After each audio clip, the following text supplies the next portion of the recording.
Jake? Jake's my boy. Look at him. Now, that's a real shame when folks be throwing away a perfectly good white boy like that. The Nation of Jake on NewsTalk 98.9, The Roar of Memphis.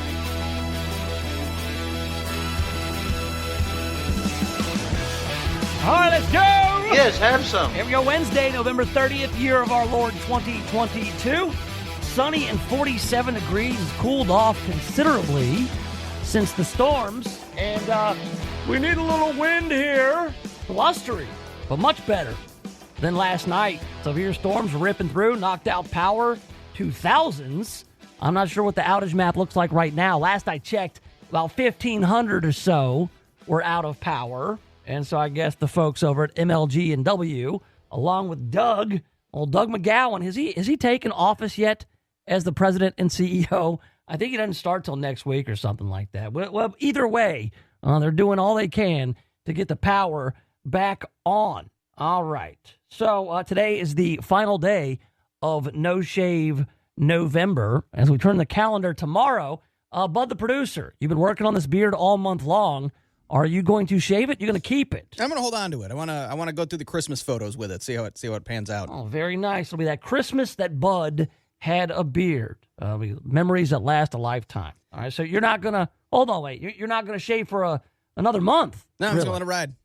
Nice. All right, I'm going to trim it though. It. Keep it clean. I'm not just absolutely. letting it grow wildly now. You got to. You don't look like Grizzly Adams. You'll get made fun of, especially around there, Mr. Bohannon. He does not like beards, man. That's why he does not like me.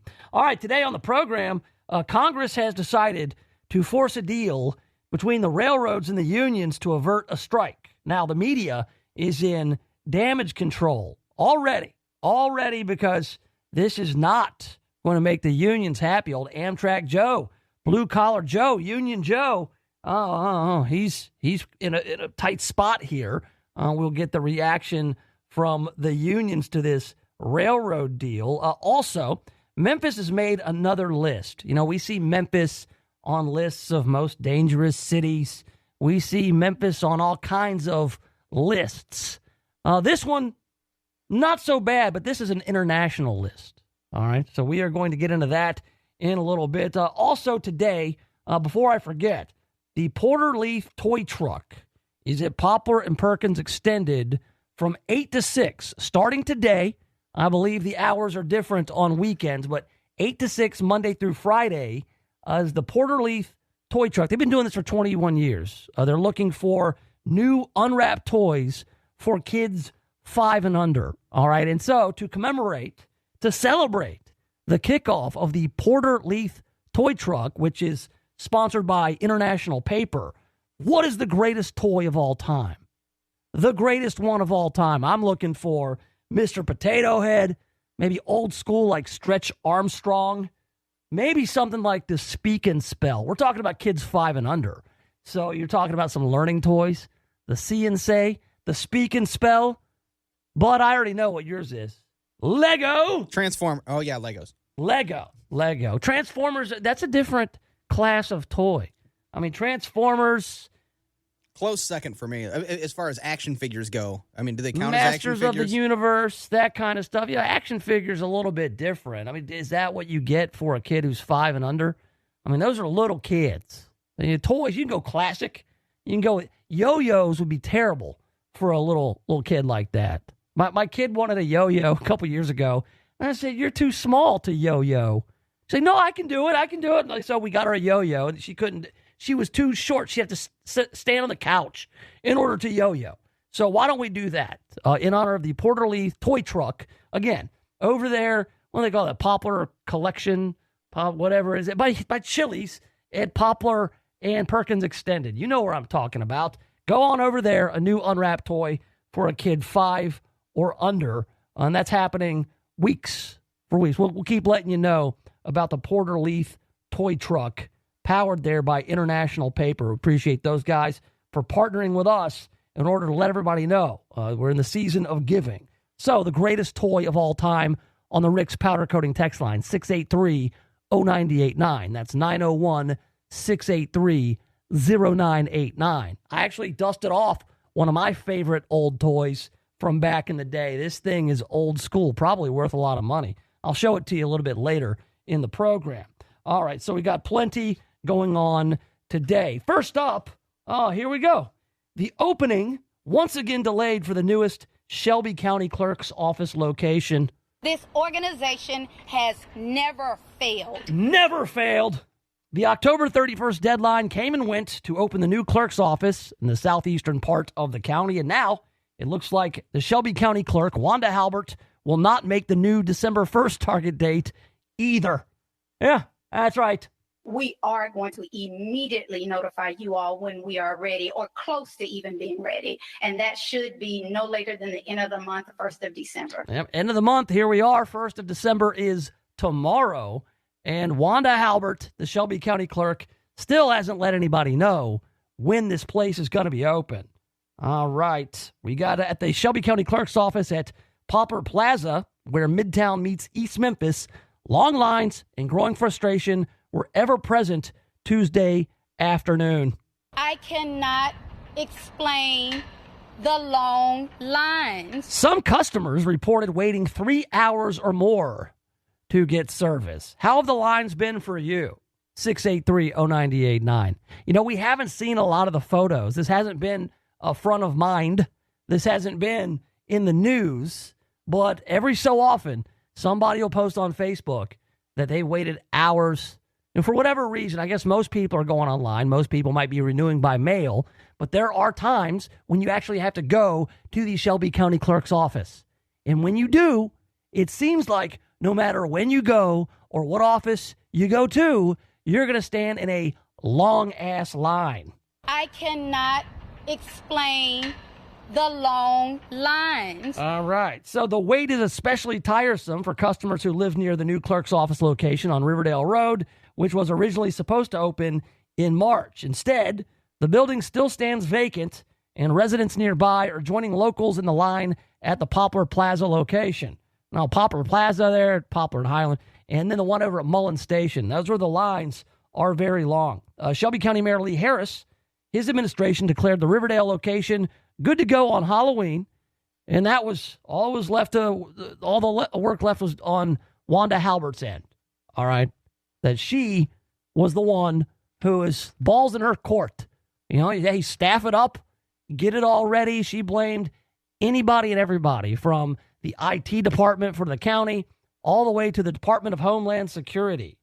It is our understanding, says the Chief Administrative Officer for Shelby County, Harold Collins, that the office should be ready to operate on or before today. And that was on Halloween. Shelby County Clerk Wanda Halbert told the Shelby County Commissioners on the deadline date that her office had a lot more work to do. So she said, we're going to let you know when we are close. But she's not let anybody know. Clerk Halbert originally said the Riverdale location will have 13 to 15 employees, but it seems the office is still trying to fill positions. We are not fools in this office. We are government officials. In the meantime, state lawmaker Representative Mark White of Germantown plans to file legislation to make it easier to recall elected county leaders by only requiring 1% of registered voters instead of 5% to get a recall special election. That would be 5,600 signatures in Shelby County. I don't really think you would have to go very far. You could probably just set up. You probably set up somewhere and just put it on Facebook that, you know, just go in the lines. No, just that's what you should do. You just go to people in line who are waiting at Poplar Plaza, Mullen Station, downtown, any of the county clerk's offices. Go get somebody with a clipboard, set them up outside, and then just have them sign off. Hey, do you like these long lines? Do you want a different county clerk who maybe could actually run the office efficiently? I cannot explain the long lines. All right. When asked about the additional delay in opening the Riverdale office, the Chief Administrative Officer, Harold Collins, says Shelby County employees worked hard to get the clerk's new office operational. We have delivered the keys to the new office per the October 31st deadline, which was agreed upon by Clerk Halbert. We are hopeful Clerk Halbert opens the facility to the public ASAP. P. He didn't put the F in there. I did. But look, when you just go through it, she keeps on and on pushing it. 3, 4, 5 days. End of the month, 1st of December, whenever it's going to be. Just it'll be open when it's open. Quit asking me so many questions. Respectfully, I am offended. Yeah, it's a very expensive operation. You know, you got rent to pay. Think about it. Is the county already paying rent on that building?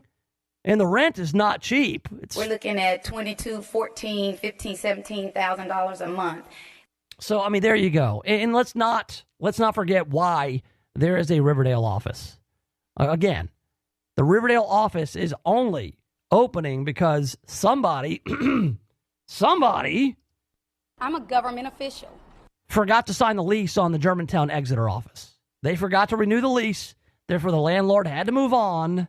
And that's why they even have a new office opening. This is an office that is replacing another office because the ball was dropped.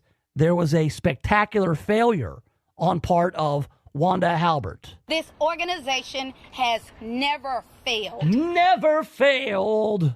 We are not fools in this office. Yeah, well, it could have fooled me. So there you have it. That's the update. That's the latest. It was not going to be on Halloween. It's not going to be at the end of No Shave November. It's not going to be at the beginning of December.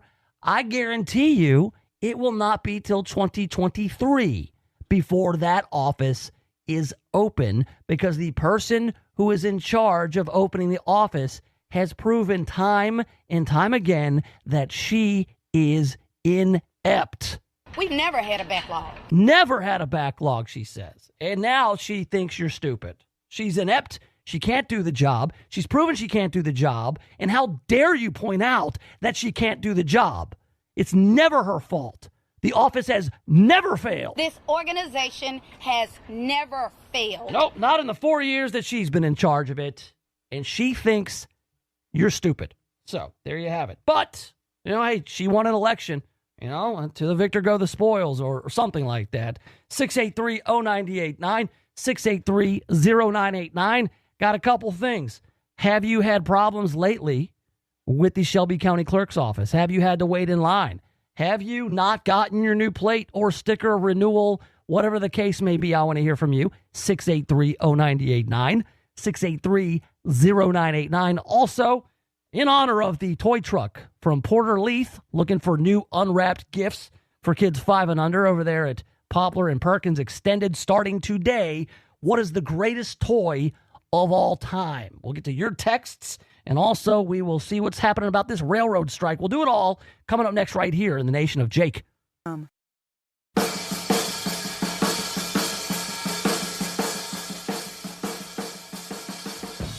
right, welcome back to it. Yes, have some. I was always an action figure guy. I loved G.I. Joe, and I loved Masters of the Universe. Bud, the producer, you're big-time Transformers. I could see why. Transformers was kind of like action figures meets Lego. You had to figure them out. Too.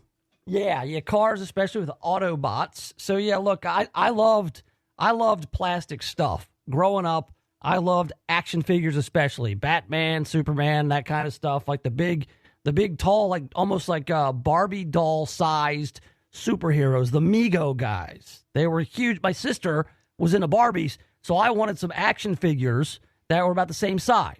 So I had a Batman and Robin and Superman, the wrestling buddies. I mean, there's so many.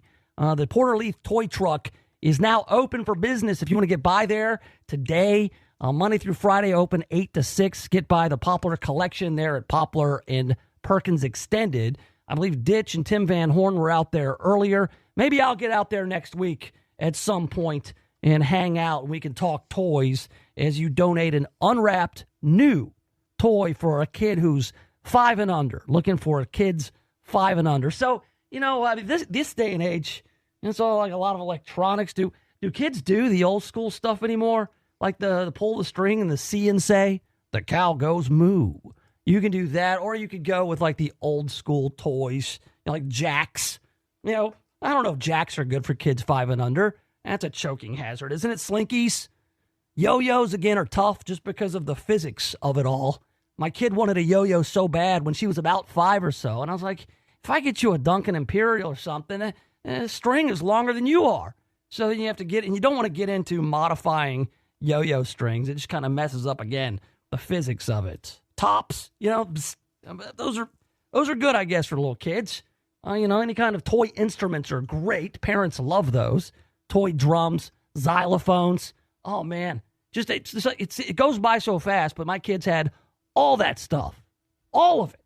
All right. 683-0989. Bud, what are people saying about the greatest toys of all time?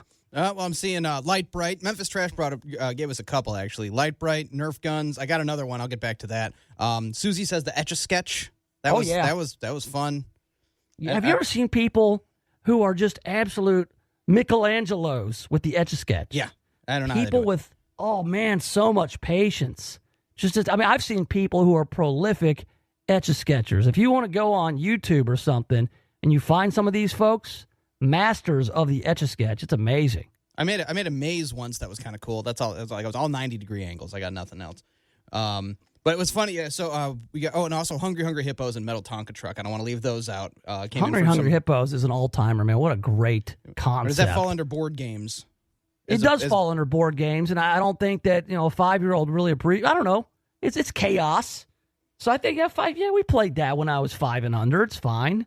I don't think anybody's going to look at you funny if you bring Hungry Hungry Hippos in. And I got to point out, this one's great. Memphis Trash said the ball in a cup, and it reminded me of this classic old first season Family Guy bit. Cup. Hey, kids of America, it's hand-painted wooden ball in a cup. Who needs constant electronic video stimulation when there's ball in a cup? Mexico's favorite toy for over 340 years. Toss the ball, catch it in the cup, dump it out of the cup, toss it, and catch it in the cup again. They pretty much repeat the bit at that point. Man, dude, that reminds me. My dad brought me some of those from Mexico. My dad went on a Mexican vacation, and he comes back with these Mexican wooden ball in a cups, and they still had the price tags on. It was like 500 pesos, which is like $1 or something like that back in the day.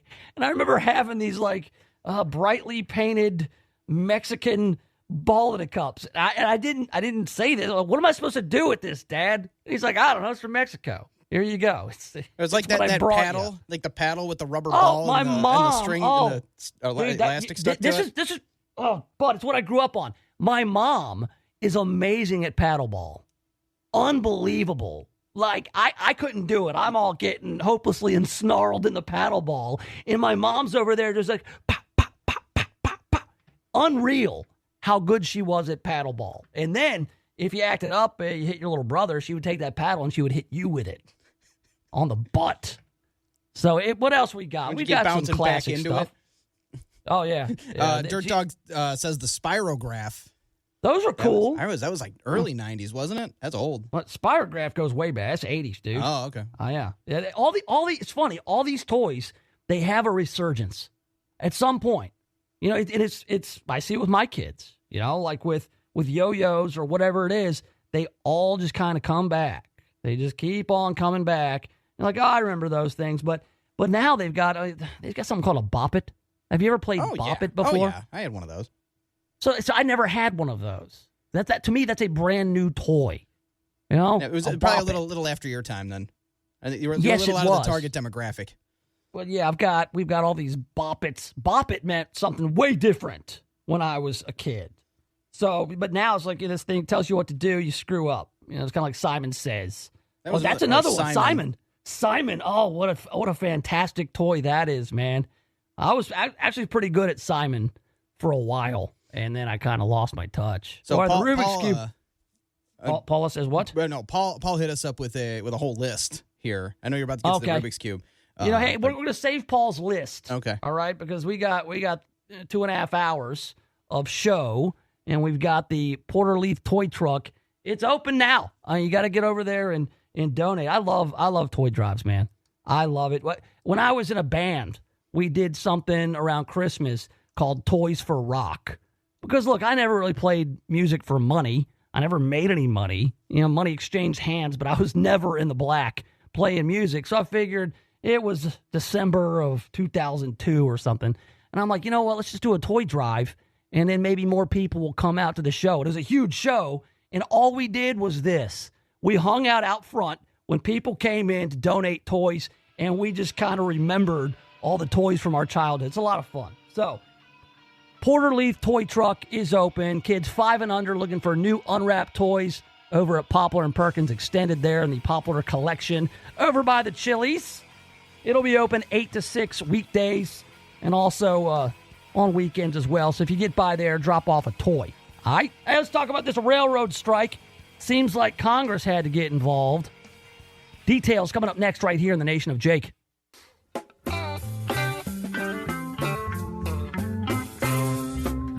Driving that train, high on cocaine.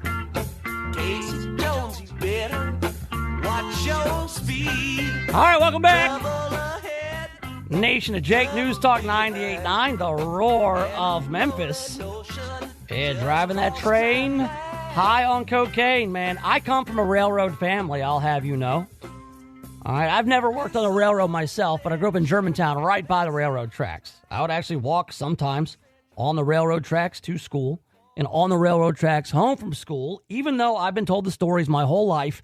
My great-grandfather, a man they called Seabiscuit, worked on the railroad. Also, my grandfather, a man they called Jimmy, worked on the railroad. And I was told all these stories about how dangerous it can be. In fact, my dad recounts a story that his father told him. A guy got sliced in half on the railroad, and with his final words, he reached into his wallet and said, "Give this to my wife." Because back in the day, I mean, that's all you had. And what was in your wallet? And I was like, wow, that's heavy, Dad. He's like, yeah, stay off those damn railroad tracks. I know what you're doing. You're putting pennies on them, and you're going back and looking for your pennies, and then you're walking down. You think you're in that stupid movie Stand By Me. He says, that's a movie. He's like, but also Ray Brower, he got hit by the train. And the whole dodging the trains with Teddy Duchamp, that whole deal, man. I grew up by the railroad tracks. I learned to fear and respect that railroad. My great-grandfather's name was Seabiscuit. His name was Holmes, actually, and they called him Seabiscuit out on the railroad. So the railroad, it's a long and storied history in my family. I'm still not one of those guys who runs around saying, oh, I love trains so much. I have a fascination with trains. Nobody's going to call me Amtrak Jake. I have no desire to ride on the Amtrak. I respect my heritage as somebody with lineage from the railroad, but I myself, I'm not one of these train nerds. All right, I'm not Pete Buttigieg, and I am not Joe Biden. All right, but there was this rail strike. You know, we've talked about it. The implications for the economy are devastating. December 9th was the deadline, and that's just next week. So President Biden's kind of sweating it. Before the midterms, they said they had a tentative deal. You know, Amtrak Joe was like, see, I'm pro-union. I'm pro-labor. I deliver. And then after the midterms, we're like, not so fast. This deal ain't going to work. Like 4 of the 7 unions were like, no, we're not doing this. We want our paid sick leave. And so now, you know, with an impending railroad strike, Joe Biden's kind of saying, get Congress involved, pass a law, the hell with the unions. We cannot have the adverse effects on the economy that a rail strike would bring. That's going to cause a political headache for Joe Biden. So what's he say? Get Congress involved. You guys fix this. So here we go. The House of Representatives has voted to avert a rail strike and impose a deal on the unions. The U.S. House moved urgently to head off the looming nationwide rail strike on Wednesday, passing a bill that would bind companies and workers to a proposed settlement that was reached in September but rejected by some of the 12 unions involved. The measure passed by a vote of 290 to 137 and now heads to the Senate. If approved there, it will be quickly signed by President Joe Biden, who requested the action. Biden on Monday asked Congress to intervene and avert the rail stoppage that could strike a devastating blow to the nation's fragile economy by disrupting the transportation of fuel, food, and other critical goods. Business groups, including the U.S. Chamber of Commerce and the American Farm Bureau Federation, warned that halting rail service would cause a $2 billion per day hit to the economy. With an already fragile economy, President Biden couldn't deal with that. No. The bill would impose a compromised labor agreement brokered by the Biden administration that was ultimately voted down by 4 of the 12 unions representing more than 100,000 employees at large freight rail carriers. The unions have threatened to strike if an agreement can't be reached before a December 9th deadline. So President Biden said, hey, here's the deal that I put forth, this tentative agreement. The unions didn't like it. And Joe Biden is essentially saying, well, I don't care if you don't like it, because we're going to get Congress to pass it, and you're going to have to eat it. That's essentially it. And now look, CNN especially, but a lot of the media, they were in damage control mode before this even went down.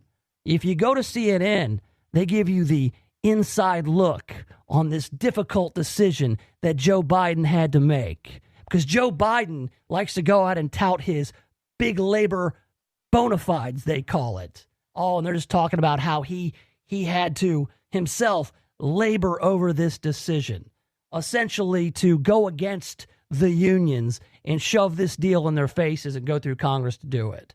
Oh, because this is very tough for the president. No, it's not. No, it's not.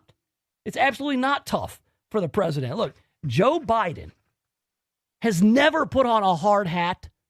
He has never worked on a railroad. He has never operated an excavator or any other kind of heavy machinery. He has never built anything. He has never fixed anything. He's made a living running his mouth on every side of every issue. He likes to say, America was built by the middle class, and the middle class was built by unions. Yeah, the only thing he values about the working class or unions is their votes. And the only people he has to keep happy are the union bosses. Like, is Dick Trumka still around? Richard Trumka? He was the AFL-CIO guy for a long time. I don't know. Something tells me he may have passed away. Bud, can you check on that? Can we make sure that the man is still alive before I bash him? Dick Trumka. I guess Richard. He goes by Richard. I call him Dick. Died August 5th, 2021. I knew he died, and I'm sorry to him and his family. I will not stomp on his grave, but people like Dick Trumka. Richard, I should say. God rest his soul. All right, so Joe Biden's all in favor of labor unions until their demands cause a political headache. You know, and until he doesn't want them to strike if it's going to cause a headache to him. If it's going to, they can strike if it's not a political deal, if it's not something that is going to hurt him politically, then he's all about it. You know, he's like, I'm on the side of labor. Wait, well, hold on. That could hurt me politically. You guys just need to take this deal and eat it. No, because it's gonna mess with the economy, and the economy's on me because I'm president. No, I don't mean I support your strike or your right to collectively bargain if it means that it's going to hurt me. You see, that's not how that works. In 2 years, all right, nobody will remember this, and big labor will still support Democrats. That's what whoever. Hey, can you see who took Dick Trumka's place after he died at the head of the AFL-CIO? So I can maybe not name drop a dead guy. I knew he was dead, and I'm sorry for that. All right, so we're going on the House and their bill here. Lawmakers from both parties expressed reservations about overriding the negotiations, and the intervention was particularly difficult for Democratic lawmakers who have traditionally sought to align themselves with the politically powerful labor unions that criticize Biden's move to intervene in the contract dispute and block a strike. House Speaker Nancy Pelosi responded to that concern by adding a second vote Wednesday that would add 7 days of paid sick leave per year for rail workers covered under the agreement. However, it will take effect only if the Senate goes along and passes both measures. What deem and pass. Ugh. The call for more paid sick leave was a major sticking point in the talks, and there's a lot of folks who work for the rail lines, the union workers who listen to the Nation of Jake, and they've expressed this before. They're saying, hey, look, paid sick leave is something that we want, and they won't come off it. They're greedy. They make billions of dollars in profits, and we're just asking for this small provision. We're asking for this, some paid sick leave. So I guess this tentative deal, and again, there's a lot that goes into it. But one thing that stands out to me is they're going to pay the railroad workers, and I'm not trying to take sides or get in your business here, guys, but 14% raises with back pay back to 2020. So 2 years of back pay at a 14% increase, and then a 24% raise over the course of 5 years, and cash bonuses. That sounds like a lot. When's the last time that anybody there in the private sector got a, or let's just say, non-union, 24% raise. That's a lot of, and maybe it does pay to be in a union. Good Lord. Oh, until, guys over at Kellogg decide, we're going to move to Mexico. And I know we can't move the rail lines to Mexico. Not all union and company relationships are the same. But I mean, seriously, 24% increase. So I guess the rail lines have said, look, we've kind of, decided in past negotiations that paid sick leave is something we're not going to do. Instead, we were just going to raise wages. We're going to give you more money. Here we go. I want to make sure I get it right here. The head of the Association of American Railroads trade group said that railroads would consider adding paid sick time in the future, but said that change should wait for a new round of negotiations instead of being added now. The unions maintain that railroads can easily afford to add paid sick time at a time they are recording record profits. Several of the big railroads involved in these contract talks reported more than $1 billion profit in the third quarter. Is that an inflated number? I mean, because every number is inflated because of, the inflation. So we've got, here we go. The railroads say the unions have agreed in negotiations over the decades to forego paid sick time in favor of higher wages and strong short-term disability benefits. So I got an answer for you, Jake, on who took over for Dick Trumka? Liz Schuler. Liz Schuler is going to be the new Dick Trumka. All right, so I'll have to write that name down. Although this is as of a year ago. I don't know if she's been replaced since, but she was acting president. She was the treasurer, then acting president, and then when he passed, she took over. Okay, well, I remember him. He was a character. He kind of looked like he was from Bill Swirsky's Superfans. Dick Trumka looked like he would just bust out into Bears. How many heart attacks you have today, Dick? Couple. That's what he looked like. He just had that face, mustache, portly fella. But now we've got the reaction from the railroad workers unions. And they say, Biden blew it. You blew it. Rail workers unions blasted President Biden on Monday after he pressed Congress to force the organized labor groups to accept a tentative agreement in order to avert a strike. Joe Biden blew it, Railroad Workers United Treasurer Hugh Sawyer said in a press release hours after the president told the House and Senate leaders that one of his top priorities is to stop the looming labor strike. Here's a quote from Hugh Sawyer. He had the opportunity to prove his labor-friendly pedigree to millions of workers by simply asking Congress for legislation to end the threat of a national strike on terms more favorable to workers. Sadly, he could not bring himself to advocate for a lousy handful of sick days. The Democrats and Republicans are both pawns of big business and the corporations, Sawyer added. The White House argues that the impending strike threatens to unleash an economic nightmare on Americans before Christmas. 4 of the 12 unions representing rail workers have refused to ratify the agreement. We know that already. Essentially, Joe Biden is kicking the chair out from under the unions. The leverage for the unions is that you've got an impending strike with a deadline of December 9th, right before Christmas. That is it. It's a standoff. It's a game of chicken. And the unions, that's what they've got. They've got this leverage. You've got already fragile economy. And hey, right or wrong, whether you agree with it or not, that is the game. So for President Biden to come in and undercut the unions like that, after being Union Joe and Blue Collar Joe, it just goes to prove all the stuff I said earlier is true. He doesn't give a crap about the working class unless they're in the union, unless people like Liz Schuler, who was preceded by Dick Trumka. Liz Schuler, he cares about because Liz Schuler is the one who's the union boss who can then direct votes Joe Biden's way. But as far as the rank and file railroad guy, Joe Biden doesn't care. He doesn't care, especially if their fight is going to undermine the economy at a time when, his approval ratings are still very low. People still do not like the direction the economy is going in. They're talking about recession. This could hasten that. This could make it a lot worse. So no. He is union friendly as long as it's on his terms. And that is just it. That's Joe Biden, and that's most of the Democrat Party. That's just it. It's jumping in front of the parade. When times are good, oh, yeah, I'm all for this. Oh, but once public sentiment turns or it threatens or creates a political headache, no. We can't do that. No way. Congress, step in. The hell with the workers. Just get it done. Prevent this strike from happening. Bail me out, essentially. And I don't care who it screws. That's Joe Biden. And that's not even getting into, the finer details of the unions versus the railroad company. I still think a 24% raise is pretty generous. I don't think I have ever gotten just a 24% raise just for sitting there, for doing the same job. I've gotten a 24% pay increase for being promoted or taking on more responsibilities, but never a 24% increase for just sitting on my ass talking on the radio. It's wild. It's wild. 683-0989, 683-0989. In a little bit, I'll tell you, Memphis made another list.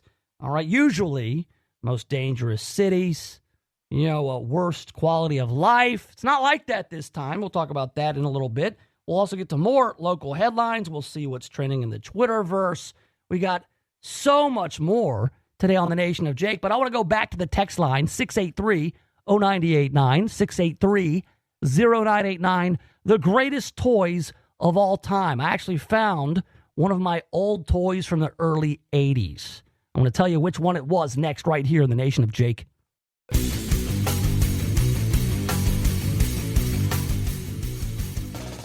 All right, we got a toy drive. Yes, have some. Yep. The Porter Leaf toy truck presented by International Paper, 4615 Poplar Avenue. That's Poplar and Perkins Extended, the Poplar Collection over by the Chili's, I believe. It used to be a Johnny Rockets over there. It's not. It's one and only barbecue now, or it was. I hadn't been over in East Memphis in a while. I've been at the home studio just hanging out, out east. Now, look, I love toys. I still, to this day, I got buddies who deal in antique toys. I like to go just kind of relive all this. And I had all kinds of stuff. I had all kinds of G.I. Joe. Mask was my jam. I loved Mask. They had the accompanying cartoon. Mask was cool because you had action figures and you had cars that turned into other stuff. But as far as the classic toys of the time, 80s toys, like the See and Say was big. Pull the string. The cow goes moo, all that kind of stuff. Hey, Bud, what are people saying on the Rick's Powder Coating text line at 683-0989? Some of the greatest toys of all time. Like I said, we got a big list from Paul here. He said G.I. Joe, Matchbox cars, Hot Wheels, model trains, Gilbert chemistry set, and toy guns from various periods ranging from the American Revolution to Vietnam. So look, man, a good cap gun from back in the day. And that was it, man. I grew up when, you had guns, and they looked real. And then I guess I started to get into, in middle school, they started the orange tip because you started reading all these different stories about, kids who had toy guns. Police officers mistook them for real guns. And if you think about it, it makes complete and total sense. But we used to run around and play guns. Let's go play guns. Shout out to Nerf guns. Oh, Nerf guns are fantastic. We had one of those on the Rick's Powder Coating text line. I'm sorry, I didn't see who posted that one, but that's another great one. Everybody loves a good Nerf gun. You got to have them. I still have them. I got one as a full-grown adult. It's like a Gatling gun. It holds 100 darts. It's fantastic. My nephew's got one that hurls these little balls, and you have to wear a mask when you're playing with it. Yeah, I know you're talking the little yellow balls. It's not an airsoft gun, but it's still like a Nerf, but they're about the size of, I don't know. It's somewhere between Nerf gun and airsoft. Yeah, those are cool. I found this thing. You know what this is? Oh, come on. It doesn't work. It's broken. Oh, no, here we go. ICUP. You know what that is? That's that thing E.T. used to phone home. Yeah, it's called a speak and spell, my man. And that's all kids used to do with it. ICUP. Yeah, ICUP. That was the best thing to do with a speak and spell. And when you got older, you would just say FUN. FUN. This was like Wordle before Wordle. It'll give you a mystery word, and then you just guess. I guess you just guess what word. This is like Wordle.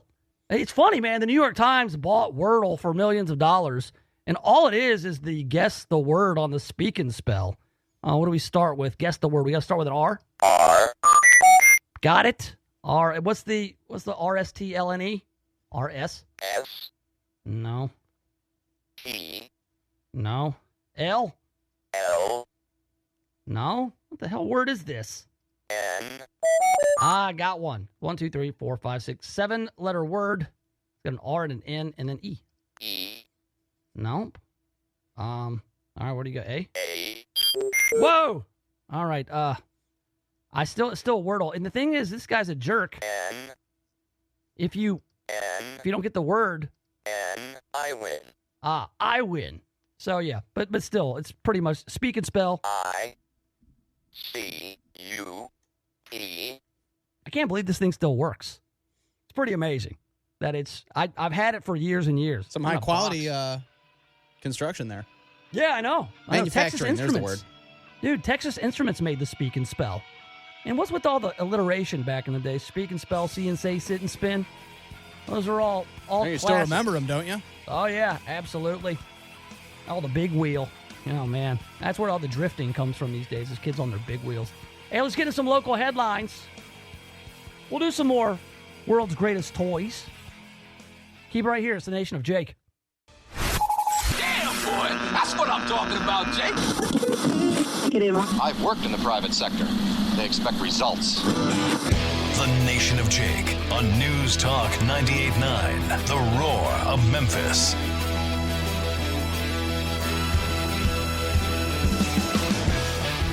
All right, welcome back to it. Yes, have some. Here we go, hour number 2. We got the toy truck from Porter Leith going on over at the Poplar Collection at Poplar and Perkins, extended until 6 p.m. tonight, 8 to 6 on weekdays. If you want to go take a new unwrapped toy over there, looking to get toys in the hands of the kids of Porter Leith, 5 and under. We're looking for those. And also on the Rick's Powder Coating text line at 683-0989. We're talking about the greatest toys of all time. And let's narrow it down to toys for kids 5 and under. You know, we were getting a lot of the nostalgia going from the 80s with G.I. Joe and with Transformers.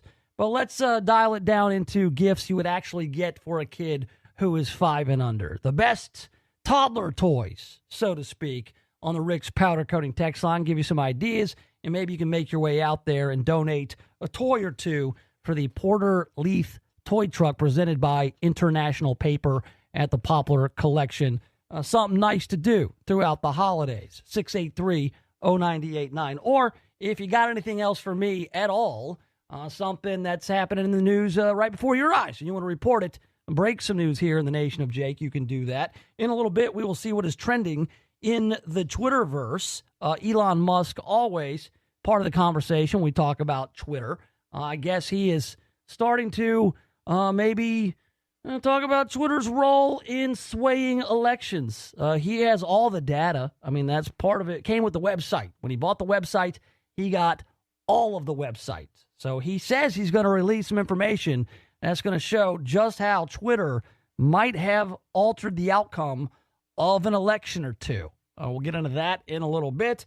Also, Memphis has made an international list. This is not an FBI high crime list. This is not a nationwide lowest utility bills list.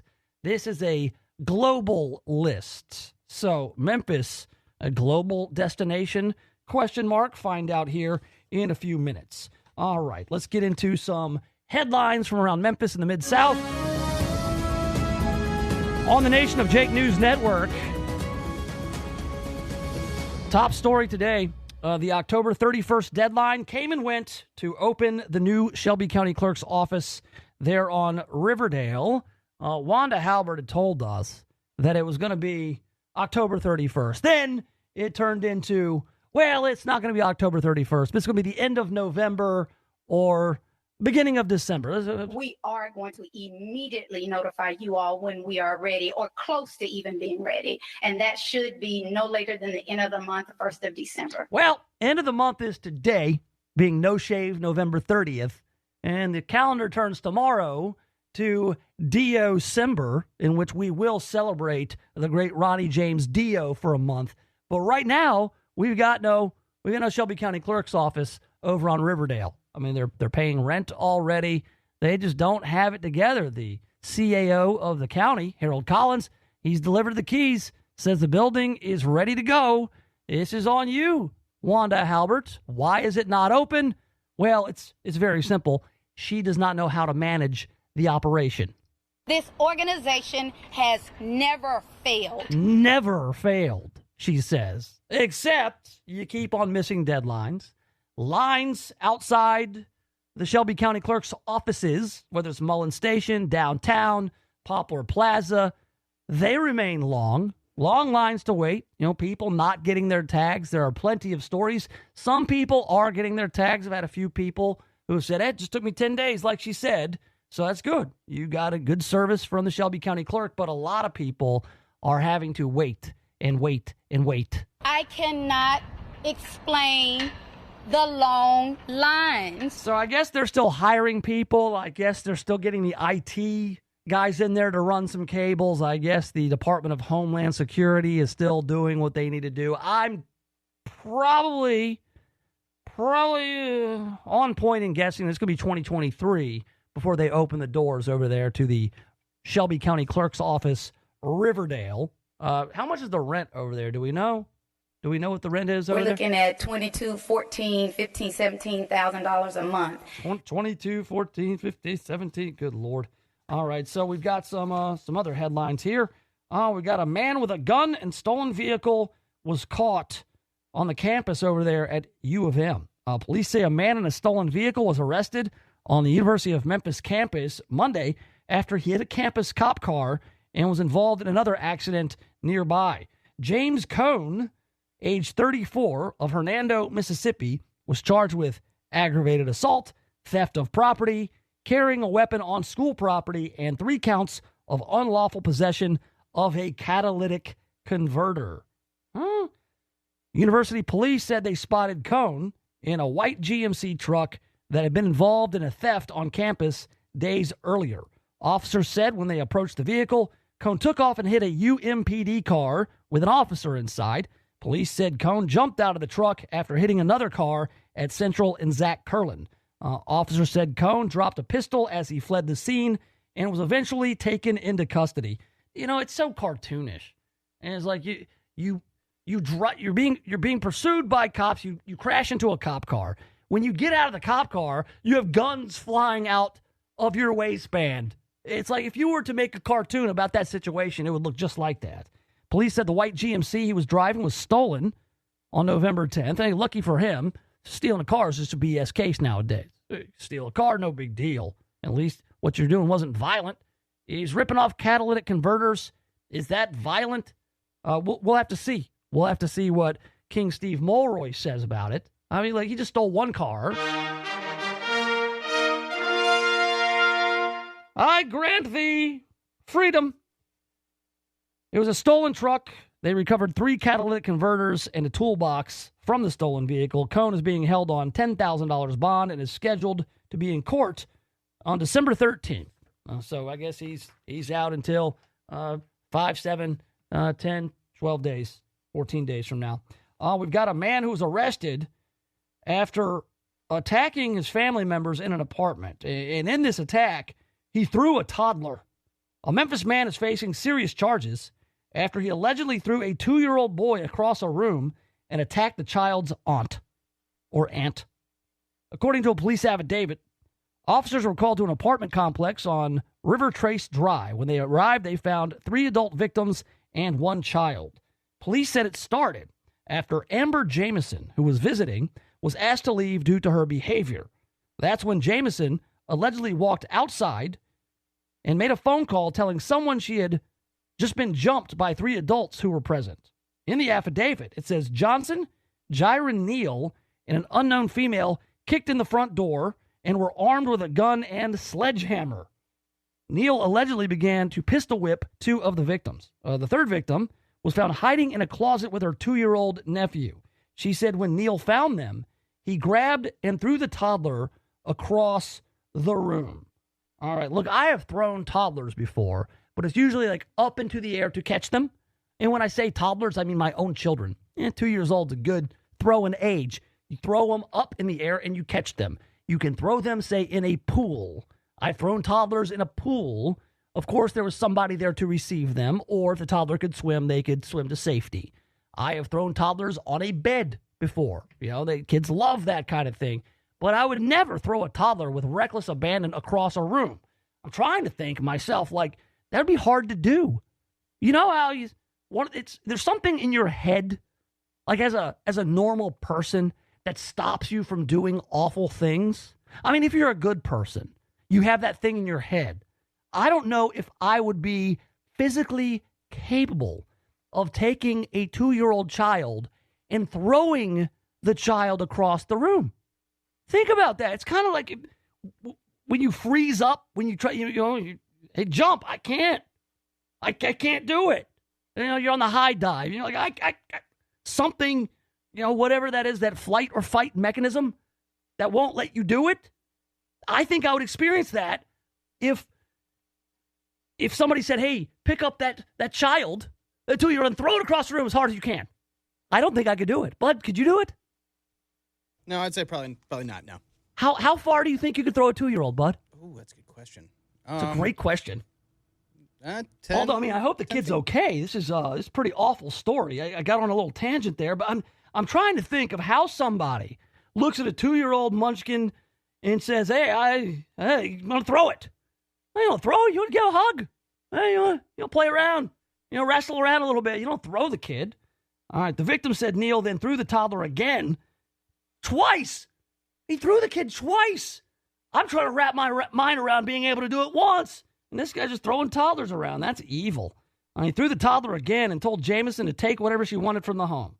Police said Jameson stole $650, and then the trio left. In the affidavit, officers said they could see cuts and bruises on all 3 adult victims. Police who live at the complex told us the situation had been brewing for several days. So this was up to no good. Where's the kid? They don't even tell. Look, the adults had cuts and bruises. What about the kid? Is the kid okay? Did they? Hopefully the kid had a soft landing. He got thrown twice. That has to be harrowing. All right, we've got. Now here's another. This is like another cartoon situation here. We've got an MPD officer was involved in a crash in Hickory Hill on Tuesday night. Happened on a Ridgeway Road right outside of Ridgeway Precinct around 10:30 p.m. According to police, a 17-year-old was traveling eastbound on Ridgeway Boulevard in a Chevy Equinox when he disregarded a stop sign there at Ridgeway. A Nissan Sentra was traveling northbound on Ridgeway and crashed into the Equinox, causing the teen to lose control of the vehicle and crash into an MPD cruiser. The crash report states the MPD officer was stopped at the westbound stop sign of Ridgeway. What are the odds? The MPD officer and the driver of the Nissan were both taken to the hospital in non-critical condition. The teen did not suffer any injuries. Police said he could not stop at the stop sign due to the wet road as it was raining last night. Police say the teen showed signs of impairment and had a strong smell of marijuana. He said he was given a sobriety test and failed. The teen has been charged with DUI, disregarding a stop sign, no driver's license, and financial responsibility. So, yes, it is difficult to stop a moving vehicle on a wet road when you are sauced, when you are high, when you are baked, when you are under the influence. So, again, what are the odds you're going to crash into a cop? Trying to avoid the Sentra, and you end up hitting a police officer. Now, he was right there anyway. You're going to get caught. Now, this is truly an awful story. I saw this late yesterday. A man is dead and a woman badly injured after police say they were attacked by a pack of dogs in West Memphis. According to police reports, around 1 a.m. on November 8th, officers found a man in a ditch who told them he had been attacked by a pack of dogs as he walked past a house on 19th Street. The man had multiple bite marks on his arms and legs and was taken to Baptist Crittenden. An officer saw several dogs outside the house, and the report states that animal control would follow up with the owner the next day. A notation added to the police report on November 21st states the victim died that day from complications related to the attack. In another incident on November 16th, also around 1 a.m. near the same address, officers were alerted by a neighbor to a woman in a field who also told them she had been attacked by a pack of dogs while riding her bicycle.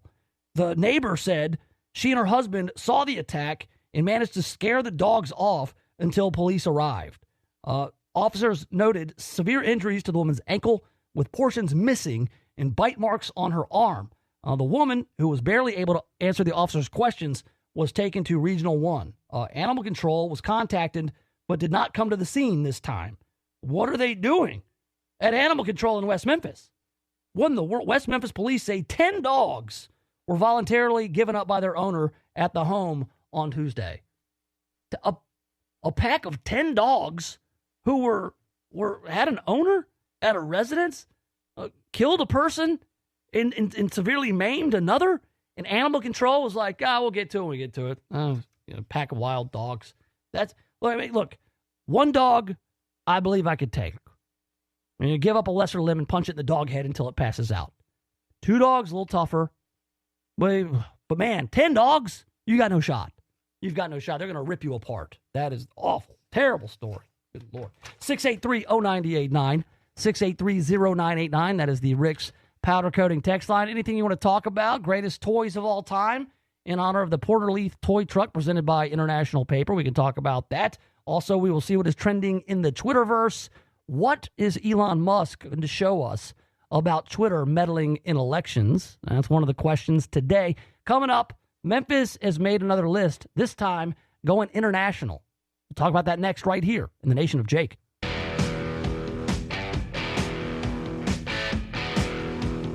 All right, so. Yes, have some.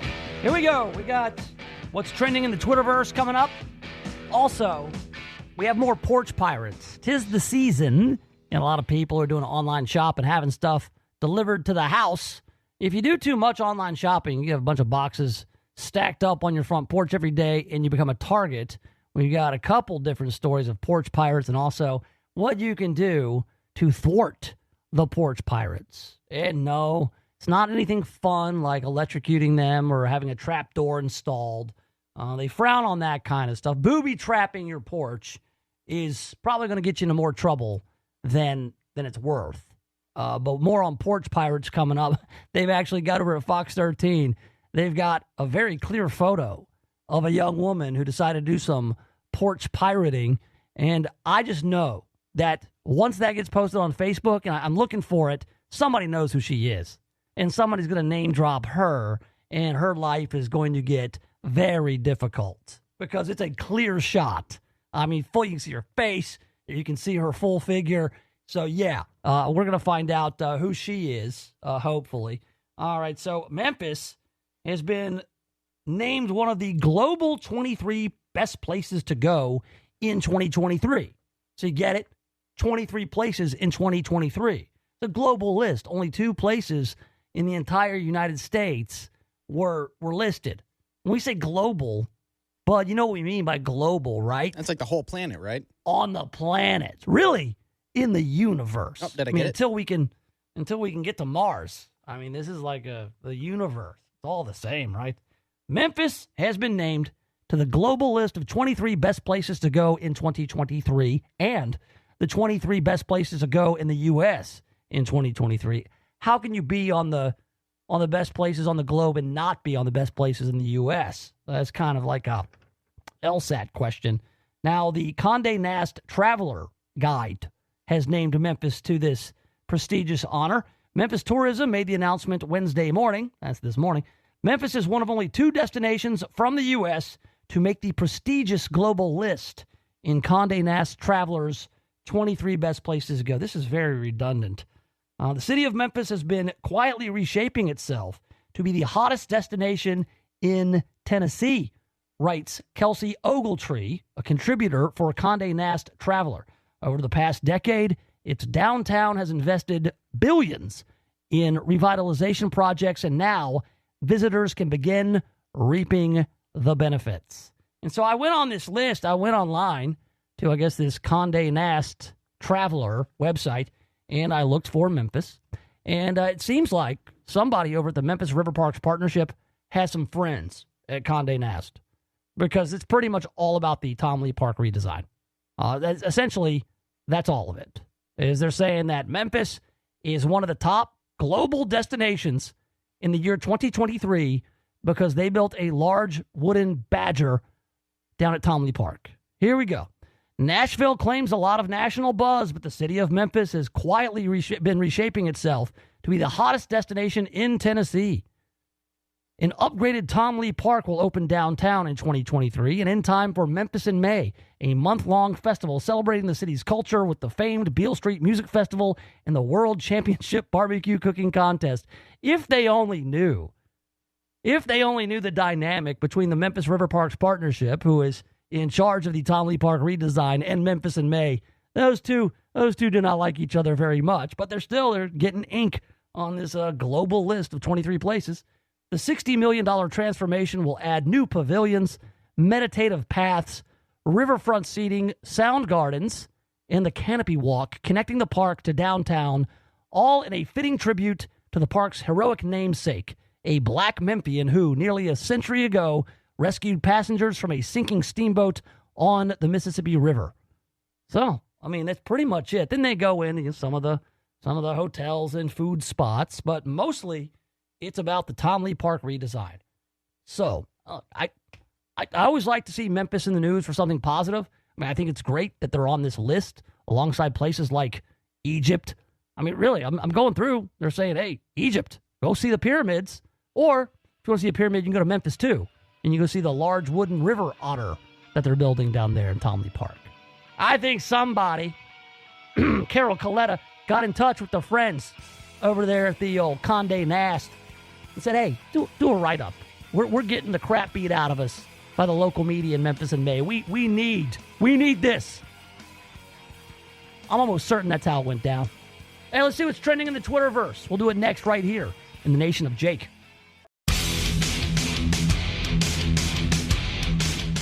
All right, welcome back to it. Yes, have some. Yeah, Nation of Jake, News Talk 98.9, the roar of Memphis. Don't forget, the Porter Leaf toy truck is up and running over the Poplar Collection at Poplar and Perkins Extended.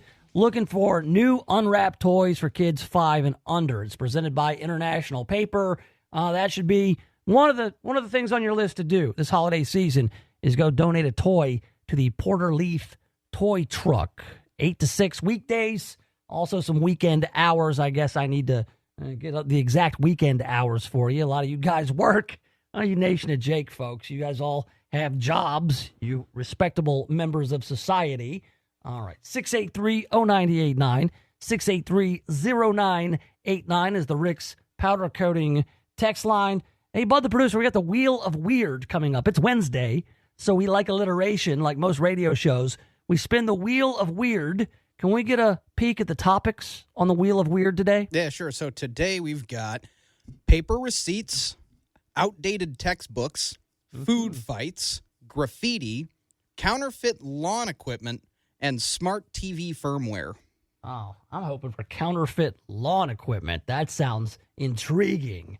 All right, so we will spin the Wheel of Weird coming up in about 10 minutes or so. So keep it right here. Oh, is that right? About 10 minutes? Nah, make that 20. Make that about 20 minutes or so in the Wheel of Weird. Right now, let's check in on Elon Musk and the Twitterverse. Masters of the Twitterverse! These are trending topics. These are viral videos, viral stories. Breaking news often happens these days on Twitter. You can follow me at Nation of Jake on Twitter, at Nation of Jake. Also, Bud the producer. He comes along. He's at Bud Motormouth on the old Twitter machine. Today, Elon Musk, I guess, was responding to some article, I guess, that was written by, I want to say, Reuters. They're saying that Twitter is not as safe under Elon Musk. The new Twitter is not as safe and secure. All right, and Elon Musk, whenever he goes on Twitter, I guess he's always responding to tweets. He spends a lot of time on the website he just bought. The Reuters official Twitter account writes, Twitter not safer under Elon Musk, according to former head of trust and safety. Elon Musk says, exactly. The obvious reality, as longtime users know, is that Twitter has failed in trust and safety for a very long time and has interfered in elections. He goes on to say that Twitter 2.0 will be far more effective, transparent, and even-handed. So he's saying, it's never been trustworthy or safe, and he's here to change that. So I want to know exactly what he's got. I mean, he has to have documentation. He has to have all the emails. He has to have, I guess, just like a log of what had been done. Like he could go, I guess, in the Wayback Machine, and he could see exactly what happened in October of 2020. Who made the decision to suppress the Hunter Biden laptop story? How were those kinds of things approached by those in charge at Twitter? What's so funny to me is that people in the government and critics and journalists, I guess they thought Twitter was run by angels before. I mean, who do they think ran Twitter before? It was somebody who had an agenda, whether it was Jack Dorsey, Parag Agrawal, whoever was in charge. They were subject to influence. So people were making decisions based on their own agendas. But now it's somebody they don't like, Elon Musk, who he just, I wouldn't call him a Republican or a Democrat. He has shown that he might lean right on certain issues, left on others, but it doesn't seem like he has a partisan agenda. But if you're not with people like Elizabeth Warren, or you're not with people like Joe Biden, then you're against them. In fact, I think that Elizabeth Warren, here she is addressing Elon Musk's changes to Twitter here. Republicans say that Democrats are picking on Elon Musk. Elon Musk is doing just fine. But do you think that users have a right to freedom of speech, even if what they're saying is wrong or offensive? I think that one human being should not decide how millions of people communicate with each other. One human being should not be able to go into a dark room by himself and decide, oh, that person gets heard from, that person doesn't.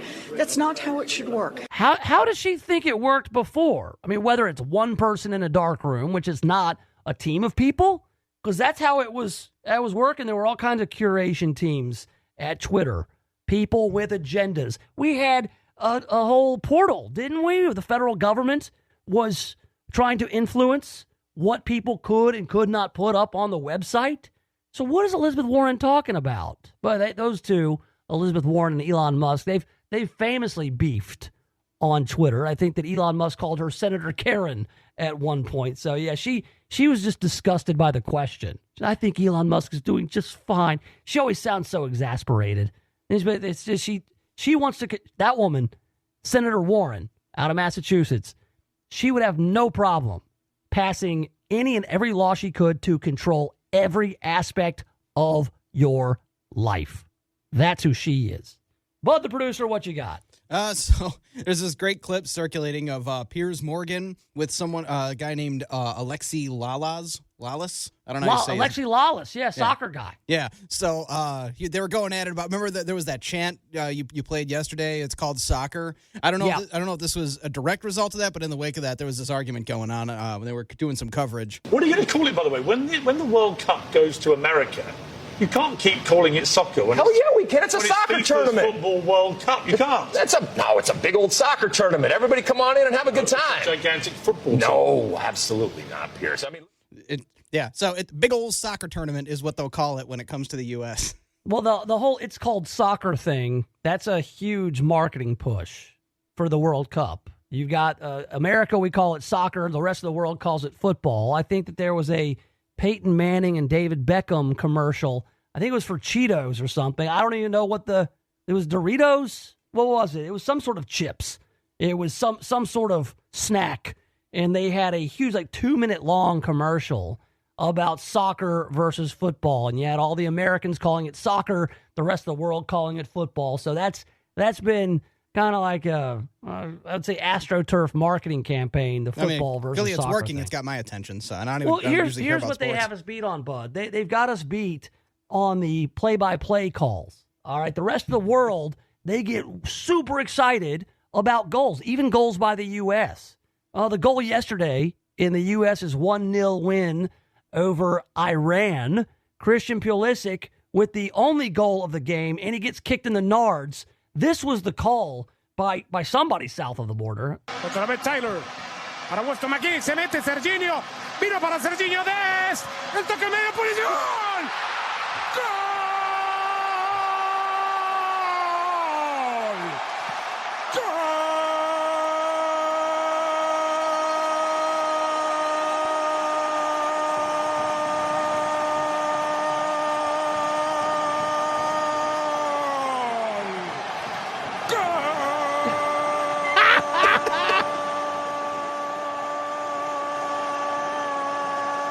I mean, come on, it happens like once a game, these goals. And so they got to milk it. You got to get your money's worth, right? That's the way you do it. That's what Tim Van Horn needs to do with the 901 FC goals. He needs to just let it loose. I don't know why all the American announcers are so inhibited. Let it fly. Let it go. Let it go. All right. So, hey, Bud the producer, we were talking yesterday about things that we were sitting around minding our own business not knowing about.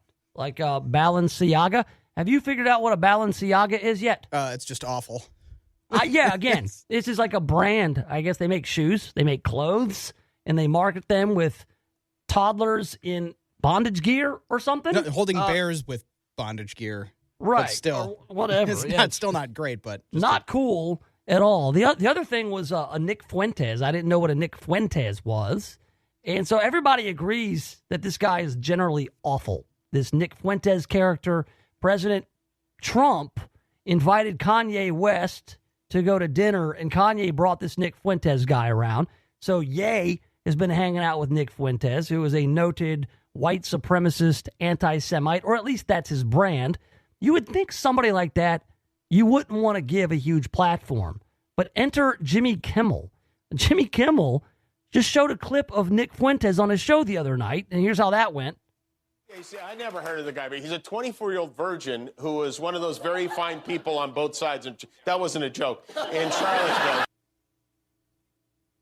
Looks like we have a little hang-up here on the old internet. Thank you, internet. Appreciate it. By the way, while you're fixing that, go on. I looked up just on that last thing about the guy shouting goal. The current world record is 43.5 seconds for shouting the word goal. All right, well, cool. We're going to try to break that at the end of the show. You're going to try to break that, all right, bud? Break that. Yeah, you will. Yeah, you will. I believe in you. Stay tuned for that. At the end of the show, in about an hour or so, Bud, the producer, is going to try to break the world record for a goal call. All right, I'm trying to find this. I found it. I'm trying to get this thing to play. This is Jimmy Kimmel. You know, somebody who I guess is generally reviled, like somebody like they're telling me Nick Fuentes is. You would think that Jimmy Kimmel might not want to play him for his huge audience here on his late night program. Nick Fuentes, yeah, I never heard of the guy, but he's a 24-year-old virgin who was one of those very fine people on both sides. And that wasn't a joke. In Charlottesville. Oh, well, the clip's not going to play. So that's very convenient. Appreciate it. Trying to wipe out white culture. Here we go. He's an election denier. He's an anti-vaxxer. He's all the bad things. But I think this more than anything sums this gentleman up. What, people calling me gay because I've never had a girlfriend? I think if anything, it makes me less gay.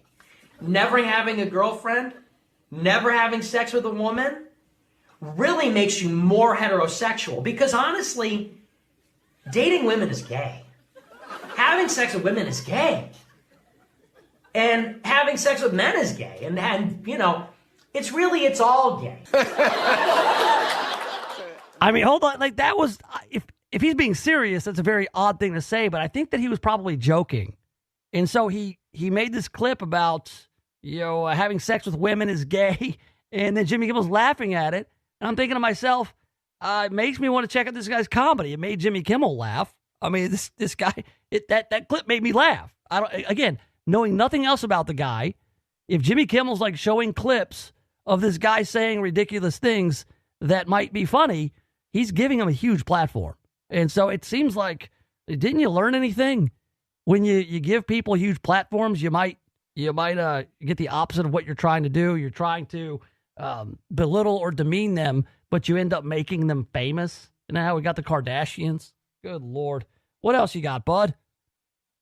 Well, I got some good news for you. Cool. You'll probably be looking forward to it. I like good news. Probably good. Steve Martin and Martin Short will be hosting SNL December 10th. So December 11th, make sure you go on social media and look for some fun clips. That is, yeah, exactly. That is 67% of the Three Amigos. You know, maybe Chevy Chase will show up. Steve Martin and Martin Hopefully Short, not. I guess they do a show together called Only Murders in the Building on Hulu that's pretty popular, and I generally like those guys. Those are two guys who have kind of steered clear of any real controversies in their careers. Both long careers in comedy, but you never really hear anything bad about those dudes. They'll hear you. Oh, exactly. Yeah. Yeah. Yeah, So, don't say it out loud. Knock on wood. I don't want anything crazy to come out about those two guys. Let's take it back to late night comedy, if you can call it that. Remember when Stephen Colbert had that vaccine thing where he like had the song Tequila and it was just a bunch of like hypodermic needles dancing? Well, apparently that's like a recurring bit. Stephen Colbert like does the vaccine with all his vaccination songs. This is one of those deals, bud, oftentimes where if I had to hear it, you did too. Here we go. Here's how Stephen Colbert does vaccine parody songs. The vaccine. Oh, gross. When we poke ya, well, we know you're gonna be safe from COVID infecting you. When you go out, yeah, I know you're gonna hug and not worry, it might kill you. And we will shoot 500 vials and we will stick 500 more just to be the vax who shoots 500 vials. What are you waiting for? Oh, my That song's goodness. ruined.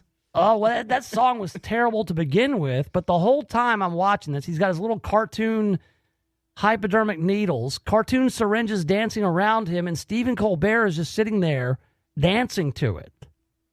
I mean, he's in a chair, and he's just kind of bopping his head along to that garbage song. Look, man, I made quite a bit of money writing songs about the pandemic, and some of those were about the vaccine, but none of them were as embarrassing as that. None of them. And that's late night comedy. You got anything else, bud? Anything quickly? No, not really. Nothing exciting. Did you see the Flaming Hot Cheeto Burger? I did not. Yeah. Go check out my Twitter at Nation of Jake. You know what I'll do is I'll go ahead and retweet it so the world can see it. They are using Flaming Hot Cheetos, crushing them up, and I guess they're putting them on a bun like they were they're coating hamburger buns with Flaming Hot Cheetos. Okay, that actually sounds kind of awesome. You know what? It sounds like it'd be messy, number one. Messy food tastes the best. Right. I mean, you get it all over your fingers. So I would not suggest getting a Flaming Hot Cheeto burger and then like sitting on a white couch or anything, because that would be disaster. I'm going to go ahead and retweet it, bud, so it should be popping up in your timeline any minute now. And if you follow at Nation of Jake on Twitter, you will see it too. It is time to spin the wheel of weird. We've got some topics on a wheel. We'll spin it, and wherever it lands, that's the story you're going to hear. We'll do it next right here in the Nation of Jake.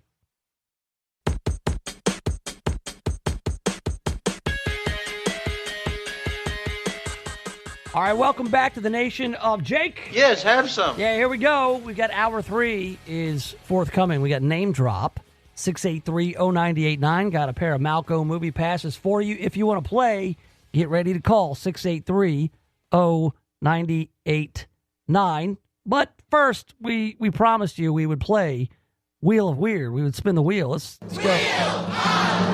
Weird! Yeah, weird stories.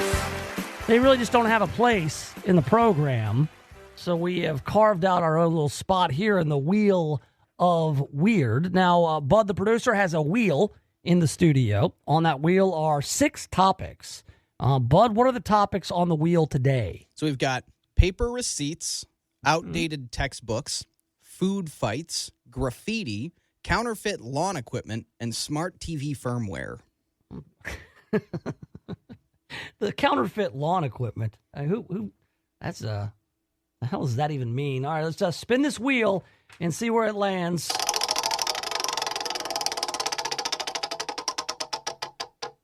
And where are we? Food fights. Food fights. All right. Here we go. We got this is from San Diego, finest city in America. Hot dog vendor stabbed in alleged turf war with another hot dog vendor outside Petco Park. Oh, we need some. Wiener, wiener, wiener. There we go. Wiener, wiener, wiener. A 21-year-old hot dog vendor was arrested for stabbing a person after an alleged turf war between out-of-town vendors set up outside Petco Park late Saturday night in San Diego. They're in the Gas Lamp District. San Diego police responded to 10th and K Street in the downtown area of San Diego around 10:30 p.m. following a concert. Duke Dumont played at Petco Park before the incident was reported, and a large brawl involving 10 to 15 people broke out.